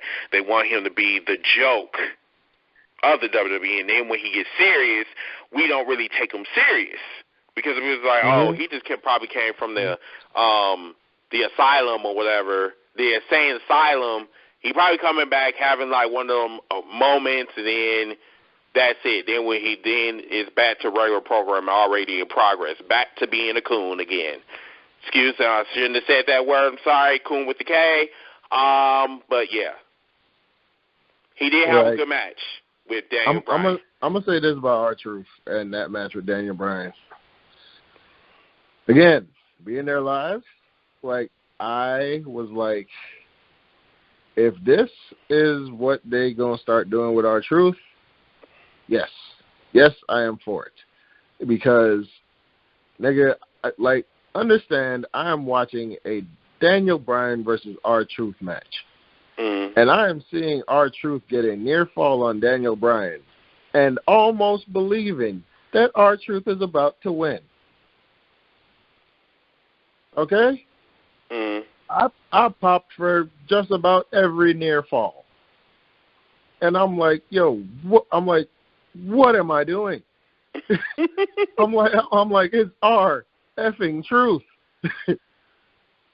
Yeah, I'm like, deep down, I know he's not going to win, but he is so good right now. I'm thinking he might. Yeah, and that's what I'm saying. The WWE is so good at that, bro. Like, they'll give you that little glimpse of hope, and then they'll take it away from you. Always, it never fails with that. But overall, I mean, it was still a good match. But Daniel Bryan, is just. He's on another level. He's on another fucking level. Exactly. And that's another thing. That's why I said, like, Daniel Bryan should be in that conversation of GOAT status because he's up there with Chris Jericho. Good mic skills, can reinvent himself, never really had a boring match. Never. I mean, he probably had one or two, like, matches that were questionable, but, like, overall, like, this man, like, the best rivalry he is having right now is with AJ Styles. And that's going to be kind of like that's going to be a question mark going into WrestleMania because I'm really wondering who is going to go after who's going to be Daniel Bryan's like opponent at WrestleMania because he's going to be WWE champion going into WrestleMania. I could think some names. True. Who? I could think some names. Well, we got NXT TakeOver. Well, the Phoenix. Speaking of, hold on, real quick. I will, by the way, be watching NXT TakeOver Liverpool this Saturday. Yes. NXT UK TakeOver. Yes, thank you for bringing that up, bro. Yes, Aaron is correct. Yes. NXT TakeOver UK, that is coming on this Saturday night. 6 o'clock, bro? 7. 7 o'clock? Oh, that's even better because I get off at 6.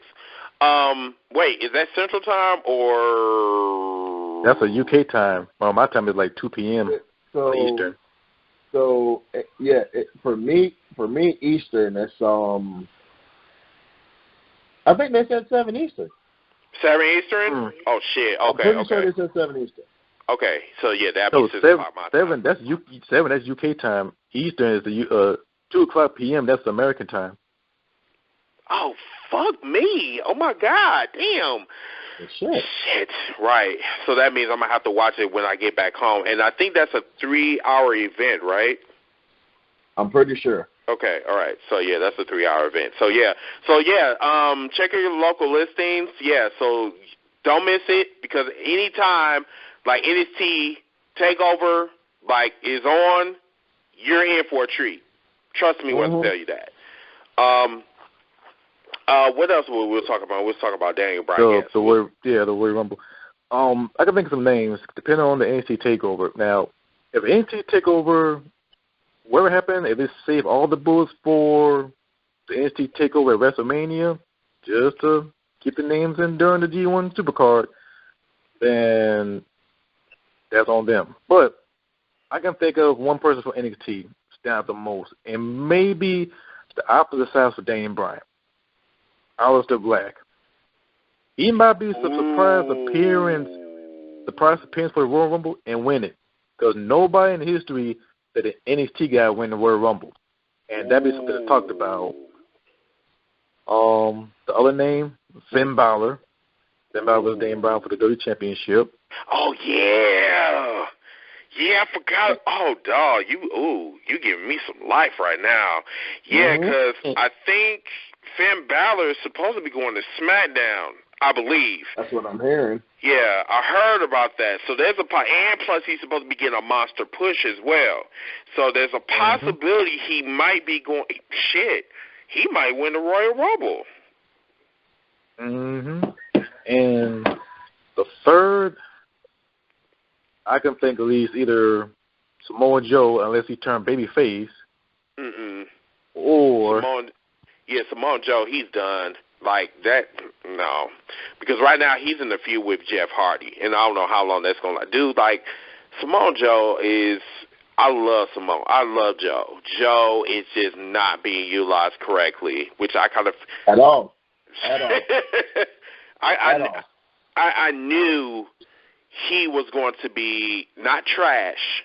Cause Joe is never ever trash. I'm gonna say that right now before anyone gets on me. Joe is not trash on any shape or form. The thing about it is WWE don't have nothing for him right now, quote quote. And that's where he needs to start moving around, dude. Straight up. But here's the thing, Joe and AJ kind of fall in the same category. They're getting up there.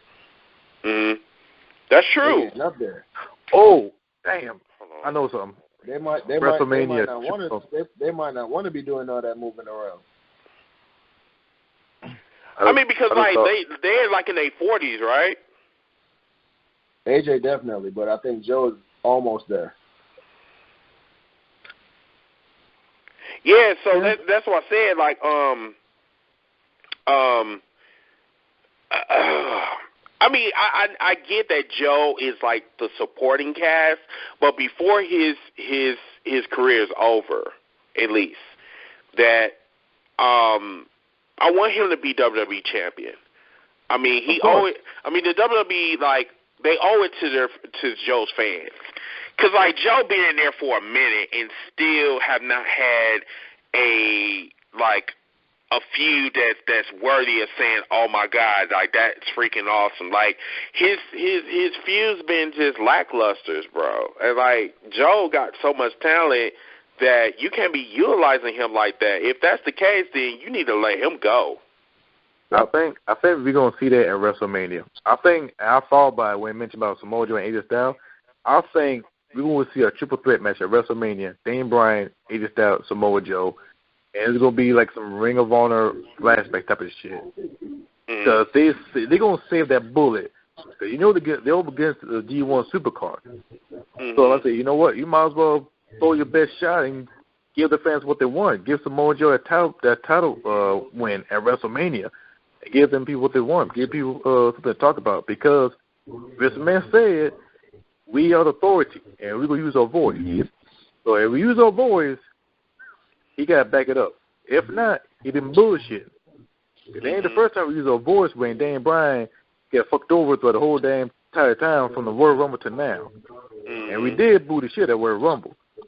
So for this situation, we may see Samoa Joe finally get that title if we use our voice. But I don't, because like with Daniel Bryan, we wanted him. I will say this: I have zero faith in current WWE fans to use their voice for that. Because, like... And here's why. Go ahead. Because all it's going to take is Vince to raise that old wrinkly hand and dangle another carrot in front of us. And we'll instantly forget about that shit. Okay? Mm-hmm. Because all these good, like, oh, yeah. Right around when we start thinking, oh, yeah, you know, Joe's pretty good. Yeah. He should be WWE champion. Yeah, we're going to start chanting. He's going to go, women's tag team titles. Like they did with Braun Strowman and Nicholas? I digress. Yes. So, whatever. He's going to go, women's tag team titles. And they were, ooh. Oh, okay. Yeah, let's see that. Yeah. What about Joe? Who? But anyway, that's how the fans work, bro. I know, and that's what I say. It's depressing. Matt, you with us? Okay. Yeah, I'm here. So Matt was watching the program, so I had to mute him. So that's why I got a little quiet. All right, so Matt, what's your thoughts about our conversation about SmackDown? Any thoughts? Well, I missed. I didn't get a chance to actually watch SmackDown, but I saw a few highlights. Okay. And I saw Aaron's pictures, which that triple threat match between Charlotte, Carmella, and Becky looked great. And I agree. Here's my thing. When it comes to R-Truth,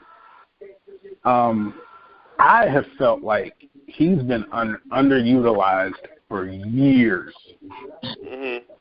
When he was K-Quick,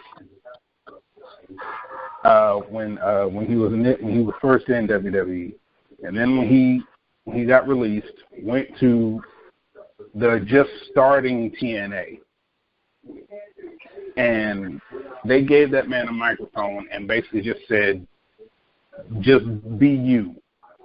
That was the R-Truth that WWE should have been using. Mm-hmm. That is the R-Truth that WWE should have been using. And even when they brought him back, they were kind of using him right, but they kind of weren't. But then we get that little flash of hope. We got that little flash of hope when it was him and The Miz basically just bucking against everybody that was in some sort of power. Then just to backtrack and then give him an imaginary friend called Little Jimmy. Seriously? Which, by the way, to an extent, was still kind of entertaining. It was. I'll admit it was, but there's so much talent in R-Truth. And don't get me wrong, I know he's loving what he does. I love just seeing him work in that ring because it's literally, man, you know what, the best way I can describe it, it's like watching an artist paint a picture. That's basically what happens when you see R-Truth wrestle, because it's like some of the stuff he does, it's literally defying gravity. Mm-hmm. To see this man hit somebody with a back elbow, to twirl in the air, land, and then set himself up for another move, for the age that he is, he's quick, he's in shape, and you can't tell me that he's not passing knowledge to people, to the guys in the back. You can't honestly tell me that. And I'm actually going to watch SmackDown to see his match against Daniel Bryan, because to be quite honest, it was awesome. Mm-hmm. I'd imagine if with someone like Daniel Bryan and then you got somebody like R-Truth, I already know that match was fantastic. And it's where that I agree that if you want if you're going to give the WWE Universe that voice, if you're going to give the WWE Universe that opportunity to be the authority, and you actually want to listen to them, I agree. Samoa Joe was a beast in TNA. Samoa Joe was a beast in NXT. So where between those two promotions and now the main roster, what's going on, WWE? Why are you sitting here? Which, don't get me wrong, he's great on the mic. I mean, the man, come on. The man is just that natural heel. I mean, literally, he had Renee Young speechless and ready to slap the shit out of him. It's like, hey, Renee, I basically made your husband a stay-at-home man, and basically y'all living off his paycheck. You're welcome. And he walks away with a smile on his face, and you can't – everyone saw the look on Renee's face the whole time. You, kayfabe or not, you can't tell me she wasn't pissed in some sort of way. There's no way. Because she couldn't say nothing, not a word. She just had that look of utter disgust and anger. That's basically what she had. So, I mean, it's where, yes, I think Samoa Joe would be a great champion. Do not turn him face, because it just won't work. At all. No, it won't work. It won't work at all. Oh. Samoa Joe is just he's just that natural heel. There's no point of turning him face. None. If you're gonna put the title on him, great. Then I'm telling you now, you might as well just, like Chris said, with bringing Finn Balor to SmackDown, that's basically your best bet. That's basically your best bet, because the matches that them two have had together have been great as well. So yeah, because I think a feud between Finn Balor versus Daniel Bryan would be a perfect fit. I mean, we talking about like match of the year candidate. Plus, Finn Balor can bring back the Demon at WrestleMania. You know what I'm saying? Because now this vicious Daniel Bryan is coming to fruition, and then you have Finn Balor that's coming from Raw. You know, I mean, like, that whole feud will be sick. And, you know, of course, like, Finn Balor will, like, you know, he'll have that whole, like, decision to make, either, you know, go after the a belt that he has never lost, or go after the WWE Championship. I think he is done with the Universal Championship, honestly. Like, that Universal Championship. I agree. I agree. Don't get me wrong, it sucked how he had to forfeit the title due to injury. But to be quite honest, if they haven't given this man a chance since he's been back to put the title on him, there is no point. You might as well just send that man to SmackDown. You might as well just send him to SmackDown and call it a day. Tonight. Send him tonight. And to talk about Raw and how Raw started, I'm gonna be honest with you. When they were brawling, I honestly thought that was Elias at first. I honestly thought that was Elias. Yeah, because I couldn't see the rest of them at the time when they were first brawling. I knew it was Bobby Lashley, but we all know that the year ended, him and Elias were basically beefing. Right. So when I saw them brawling, I just saw the hair. I couldn't really see everything else.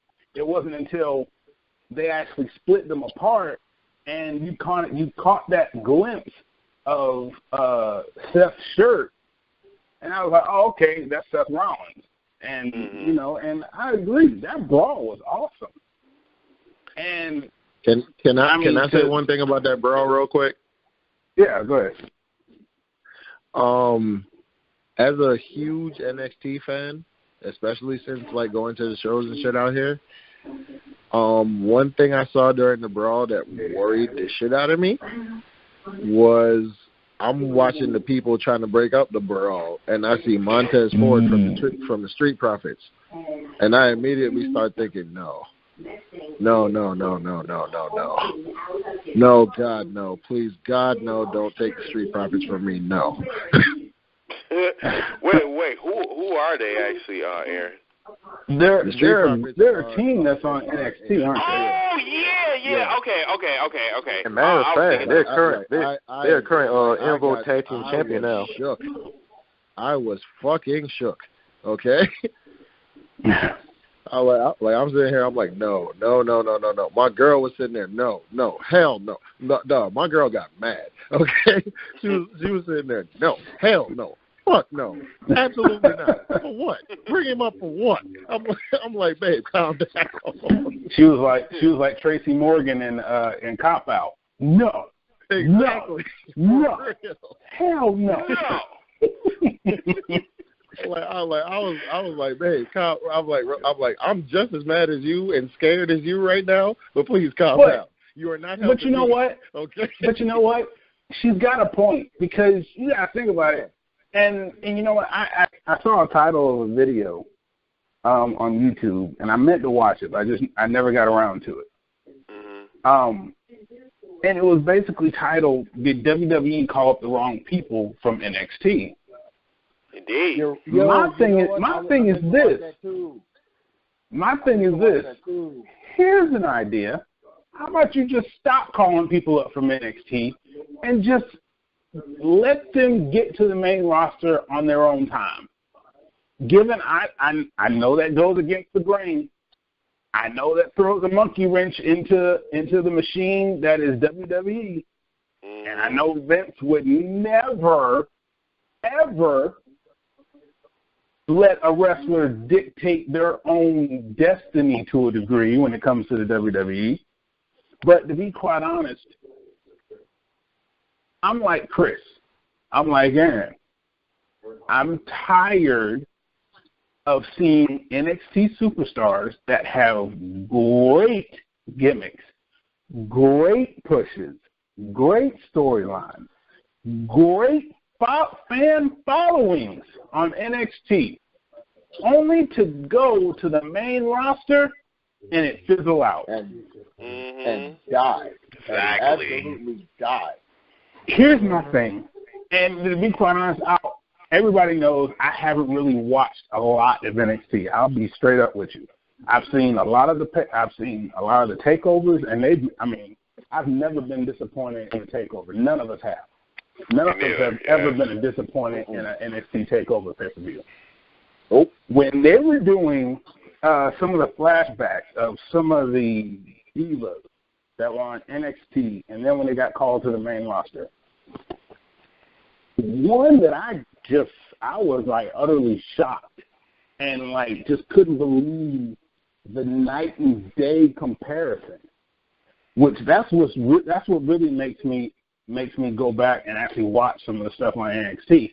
Because when you look at Alexa Bliss on NXT versus Alexa Bliss now, yes, hell it is a night and day comparison. Night and day. Alexa Bliss on NXT was bubbly, bouncy, and wearing a fucking tutu. Yep. Yep. Alexa Bliss on main roster, oh my God, you can't tell that bitch no wrong. You can't tell her she's wrong about anything. I mean, hell, she sat in her chair, snapped her fingers, and said, "Excuse me, coffee." So, I mean, it's like I said, night and day comparison. From what I've heard, which, this is rumor, the Charlotte Flair NXT is different from the main roster Charlotte Flair. The Charlotte Flair on NXT didn't want that Flair fame. She didn't want to use it. Yeah, I heard about that. The main roster Charlotte Flair, she's all woo, On Rick's coattail.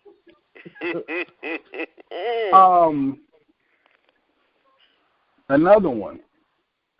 It's kind of night and day, but not really. but you knew that there was a lot of progression. There was a lot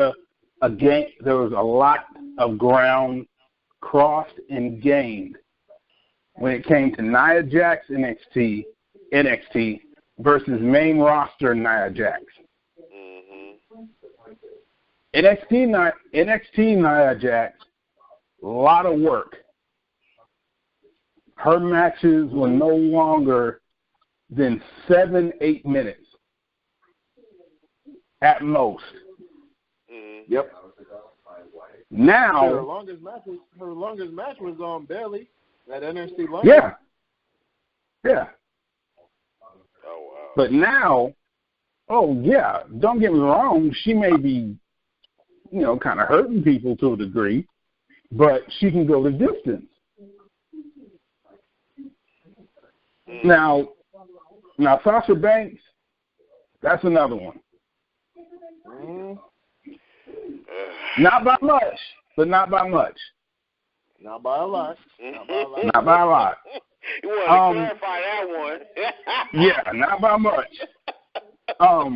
I think the only ones that came from NXT women-wise that are basically the same are basically Asuka and Ember Moon so far. Oh, and Nikki Cross. And Bayley. Oh, yeah, and Bayley. Those are the only 4 that didn't change how they were from NXT to the main roster. But here again, as I stated, it's progression. It's basically having to go with what you're being asked. And it's where you have that. You have those people, and I've said it before, you have those people where how they are works for them, so they won't change much when they get brought to the main roster.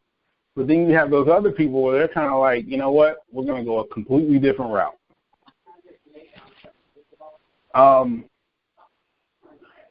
Dean Ambrose, pretty much the same, just as he was in the Shield. No difference, really. Seth Rollins, yes, there's a difference. Seth Rollins Shield versus Seth Rollins now, big difference. Roman, nope, pretty much the same. Yeah, pretty much the same. I don't know how he was in NXT, but there was really no change from when he left the Shield to being on his own. And it's just where it happens like that. And even back in the Attitude Era, where you had people that evolved. Stone Cold Steve Austin evolved, but it's where the Stone Cold that WWE got was pretty much how he was when he was in ECW for a little bit. And basically taking pot shots at WCW.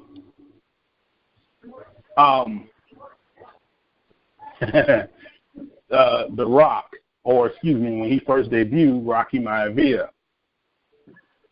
Big difference. Big Huge. Difference. Huge. But I mean, it's where that you have to evolve, you have to adapt, or otherwise you're just going to get lost in the shuffle. But nowadays, because there's so much talent, because there's so many people, because WWE is trying to soak up every single talent that is out there, just so they don't have to worry about that same talent going against them in another promotion.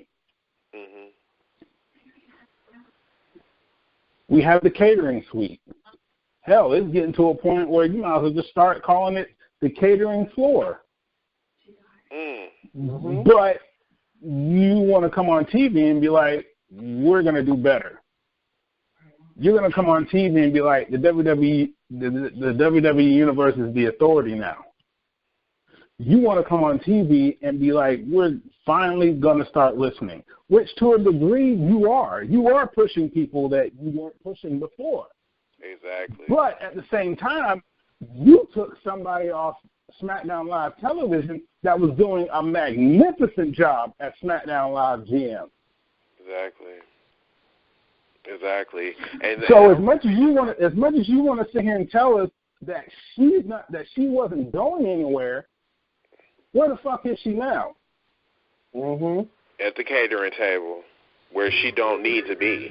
And speaking of that point, Matt, speaking of that point that you just said, that I was reading an article someone put on in WCC about the Authority 2.0, 3.0, 4.0, probably all the way to 6.0, because like I'm so tired of looking at the Authority. The Authority is not the cure to WWE Raw's woes. No, it's not. They're not. No, they're not. Because the thing about it is, like, every time they come on TV, the ratings drop. Because we keep seeing the same thing over and over and over again. It's not about the authority of who's running Raw. It's just the fact is, you need to put on the people that needs to be booked and pushed correctly. Putting out Amber Moon, like bringing her from NXT and then putting her on the main roster to be trash, will make the ratings drop. It's bad enough that half of the fans don't even know who Amber Moon is. It's like ludicrous. Yeah, that was the part that got me. That was the part that got me. When she debuted, she got no reaction. No reaction. No reaction. Let me say at this. all. Let me say this about Amber Moon. Let me say this about Amber Moon, and I'm going on a little bit of a rant here. Okay? Amber Moon, or excuse me, Athena. That's right. I used her actual wrestling name. Athena has been my favorite female wrestler since 2012. When I first saw her in Ring of Honor, and I first saw what is now known as the Eclipse, I stopped, widened my eyes, paused the shit, look at my cousin who was sitting next to me, and put the blunt down. Damn. He said he put the blunt down. Okay? He said he had to put it down. Down with the capital down. D. Okay? D-O-W-N down. Okay? And I looked at him and I said, bruh, did she just twist off the top rope and land in a stunner? Mm-hmm. And he goes, that's what I thought I saw too. Rewind that shit. And rewound that clip about 5 times. Okay? From that moment on, Ember Moon, or Athena, was my favorite female wrestler. I said that to say this. It hurts me. Okay? It pains me to watch what they are doing with her on Raw. But Aaron, see, I know it's painful for you, but me, you, Matt, Hill, we have had these conversations before on a group forum. We have had this conversation. You know that the WWE is trash when it comes to NXT call-ups. Amber Moon is no exception. And I feel you on this, bro. Like, my pain is with you. I saw the highlight videos. I saw the highlight videos of the matches between her and Asuka. Asuka left NXT, still the NXT Women's Champion. Ember never got a chance to beat her. Why not carry that shit on? Exactly. And it's funny because Asuka is the women's champion right now. On SmackDown. This would be a of SmackDown. Right. And you know what? It would be really funny if Amber Moon won and then went to SmackDown. Oh my God! Right? And that, WWE, are you listening to this? Are you listening? Are you listening? No. Don't do this. Are you listening? You want to know why? No. Stop. Okay? Because I'm gonna tell you why not to do this. Why? We're gonna sit here. We're gonna hype ourselves up, and when it doesn't happen, we're gonna be fucking mad. But okay? it makes sense. I know. But see, here's the thing. Here's the thing. Happen. But see, also it's where the same thing where it was said that Becky and Asuka weren't going to be wrestling each other at Royal Rumble, which was apparently the last general manager match that Paige was able to make. It got denied, but what ended up happening anyway? Yeah, it's true. We did see that. Well, but like I said, the thing about it is, like, Becky do not need that women's championship. What she needs to do, she needs to go either go after Nia Jax or Charlotte. But because she got her face broken by Nia Jax, she need to go after that bitch. You know what I'm saying? And have that WrestleMania match, get it done, get it over with, and then go after Ronda Rousey at SummerSlam this year. Let me say this about Becky's WrestleMania plans real quick. Do anybody in here watch Wrestle Talk on YouTube? I do not. Yeah, I do. Okay. For the one that said I do, did you see the two videos for Fantasy Booking Warfare for Becky Lynch versus Ronda Rousey at WrestleMania? I did. Would you recommend that Chris watch both of those videos? I would recommend it, but my thing is, I agree with Chris that Becky more so needs to go after Nia than Ronda. Don't get me wrong. Don't get me wrong. Here's why I brought those up. In both of those videos, they went ahead and cleaned up the Nia Jax storyline. So that can be cleaned up before WrestleMania. That does not need to go to WrestleMania. So it back this up the corner because how big are you gonna face Nia if they both on different brands? The only way I can see it is do like a special match on Fastlane or Elimination Chamber, but one of those joint pay-per-views that they have. I mean, they can. I mean, because like on the road to WrestleMania, they got two of them. They got the Elimination Chamber, and they have oh wow, oh shit, forgotten about the Elimination Chamber. Yeah, because it'll be Elimination Chamber, then it'll be Fastlane. Oh shit, oh damn. It just hit me. They gonna face each other at the Elimination Chamber. I'm telling you, before this year's up, they gonna face each other at the Elimination Chamber because guess what? SmackDown and Raw. Wait a minute. It's Raw SmackDown and SmackDown and both Raw joined. Huh? Raw and SmackDown they both joined together since last year. So pretty much, yeah. The only way I can see this happening is you got 3 women of Raw and 3 women of SmackDown. The winner will face the champion they're choosing. Because we're Rumble, you have to pick that one. Not necessarily. Because remember, hold on. Not necessarily. If you remember how Edge won an Elimination Chamber, he started the show in one brand's Elimination Chamber and ended the show on another's. Yep. But I mean, the possibilities are endless. I mean, I think they're going to face each other.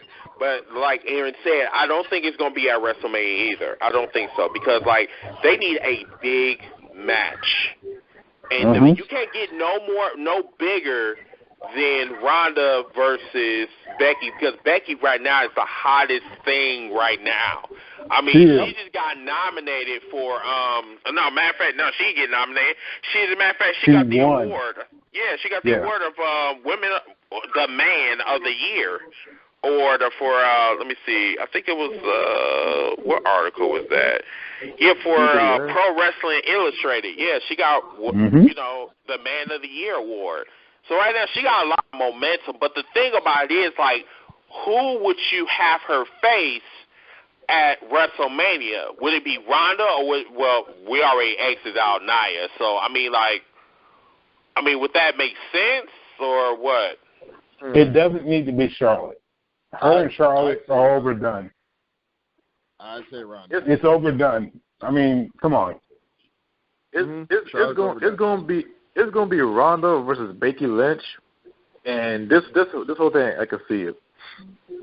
It had to be like either a submission match or no holds barred match. But I think I heard like two names. So I'm gonna like, okay, so let's go around the room. So Matt, who do you think? Honestly, I would actually like to see Becky versus Ronda because they both have great submission moves. So yes, I would like to see Becky versus Ronda. Aaron? Gotta say Ronda. That shit is not done. So Ronda versus who? Becky. Okay. Hill? Becky versus Ronda. And Becky versus Ronda? Yeah, and I would say this one. We were going to see a double turn. And this, I've been saying it for long. We're going to see Ronda turn heel and Becky, it will be Becky. We're going to see the same shit we've seen from. And the way Ronda's going to turn heel, in my opinion, is just like that video. Becky wins, and at the end, she gets jumped by Shayna Baszler, Jessica Duke, and Marina Shafir. Basically, the four horsewomen of UFC. I like that. Yeah. Oh yeah. They need honestly. I think they need to do something with Shayna Baszler because she's getting kind of stale on NXT right now. Yeah, she's getting stale. Gotta agree. Yeah. Kyrie. I'm sorry. Seeing Kyrie Zane, just watching her work again.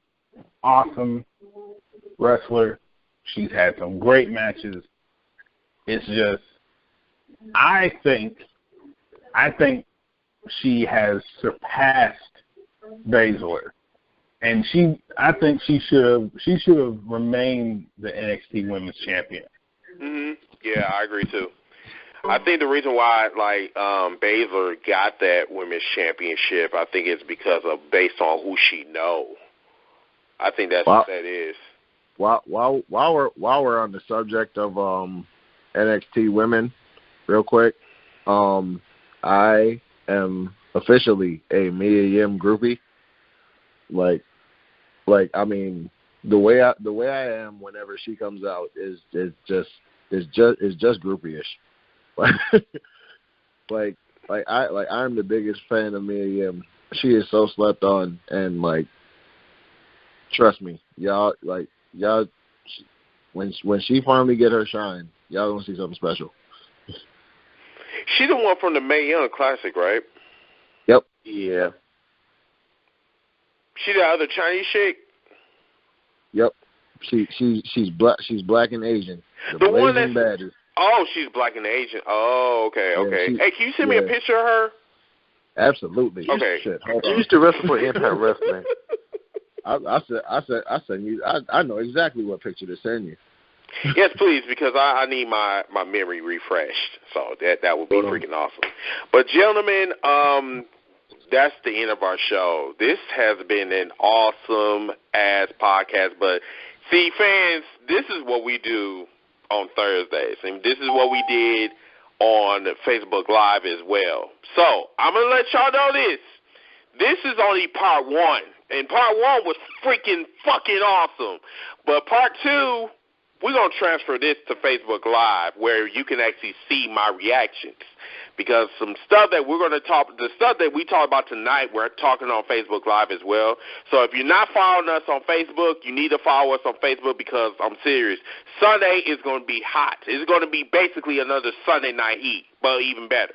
So follow us on Facebook under Chris Dillard or Matthew Collins. Also, you can follow us on YouTube. #Heels for Life Wrestling Podcast on Facebook, on YouTube.com. And also you can follow us on Instagram, #Heels for Life Wrestling Podcast, just how it's worded on Instagram.com. And also tune in for NXT TakeOver, United Kingdom. That will be 6 o'clock Central, 7 o'clock Eastern time. Special thanks to Aaron. Thank you so much for coming on. You are fucking awesome. God bring you back on. Every time you come on here, it's always live. Heel, thank you again for coming on and being our special guest this evening. And Matthew, thank you. Always my co-host. Freaking awesome. Love them. But, yeah, do anybody have any special announcements you guys want to make before we depart? I'm going to say something real quick. So for a while now, I've been saying that I'm going to do this wrestling podcast thing. I'm going to do it. Finally, I have started assembling my team. We getting close, so just be ready when I come with the announcement. Okay. Cool. And like I said, here #Heels for Life, we will support you. Whatever you do, if you need our help with anything, we are here to support you. So that's what we do with all the other podcasts. Is we definitely want to do collaborations with other podcasts. Because that's a matter of fact, that's what I really want to do for 2019. I will start traveling around across the country. I'll be in Texas on my birthday. I'll be in Las Vegas on the 25th for Double or Nothing, the AEW wrestling event, the Double or Nothing in Las Vegas. So I'll be there. I'm not too sure what I'm doing in August, but whatever happens, whatever wrestling event jumps off, I'll probably be down there because I got 3 weeks of vacation. Yes. So, but yeah, anybody else? Anybody else got any promotions, anything they doing, any work they doing, anything? I got a YouTube channel, 30 Jack channel. I'm about to do Best for Business Season 5. You can see me being the show. I always create myself for the WWE 2K19. And as myself, do a podcast, but that'll be like very, very soon with my homeboys. And yeah, that's about it. Okay, cool. I think Matt is still, I thought Matt was, I think Matt's still here. Hold on a second. He said, I need to unmute him. I didn't even know I did. Hold on. Let's see. Damn, what the fuck just happened? Hold on, everybody. Having some technical issues with my... Oh, there you go. I didn't even know C-Dog was even muted. Okay, C-Dog, you still with us? Yeah, I'm here. No, I don't know what happened. I guess it dropped me or whatever happened. My phone was being stupid. Okay. Go ahead. But I have 2 things coming up. One in February 2nd. Me and my boys G Smooth are defending our SCPW tag team titles in Carbon Hill, Alabama. And then April 20th, I finally get to come back and wrestle in Georgia, and it's been a while. But April 20th, IWE and OCWA presents Homecoming in Noonan, Georgia at the Wesley Street Gym, and that's April 20th, 2019.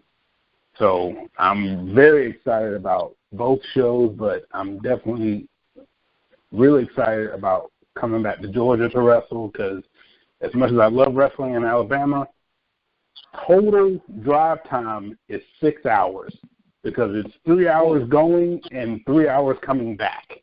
Damn. Ooh, but yes, let us know, like, you know, when it gets close so we can, like, you know, promote your shit. So, yeah. Oh, definitely. But once again, everybody, we had an awesome podcast. So, everybody, remember to subscribe to this channel, #Heels for Life Wrestling Podcast. Give us a thumbs up. Tell us how we're doing. And until that time, I am your host, Mr. Team Brigitte. That's Mr. C-Dog. Shout out to Aaron. Shout out to Hill and everybody else that's watching us. We'll see you guys on Sunday on Facebook Live. You have a wonderful night. Good night, everybody. Deuces.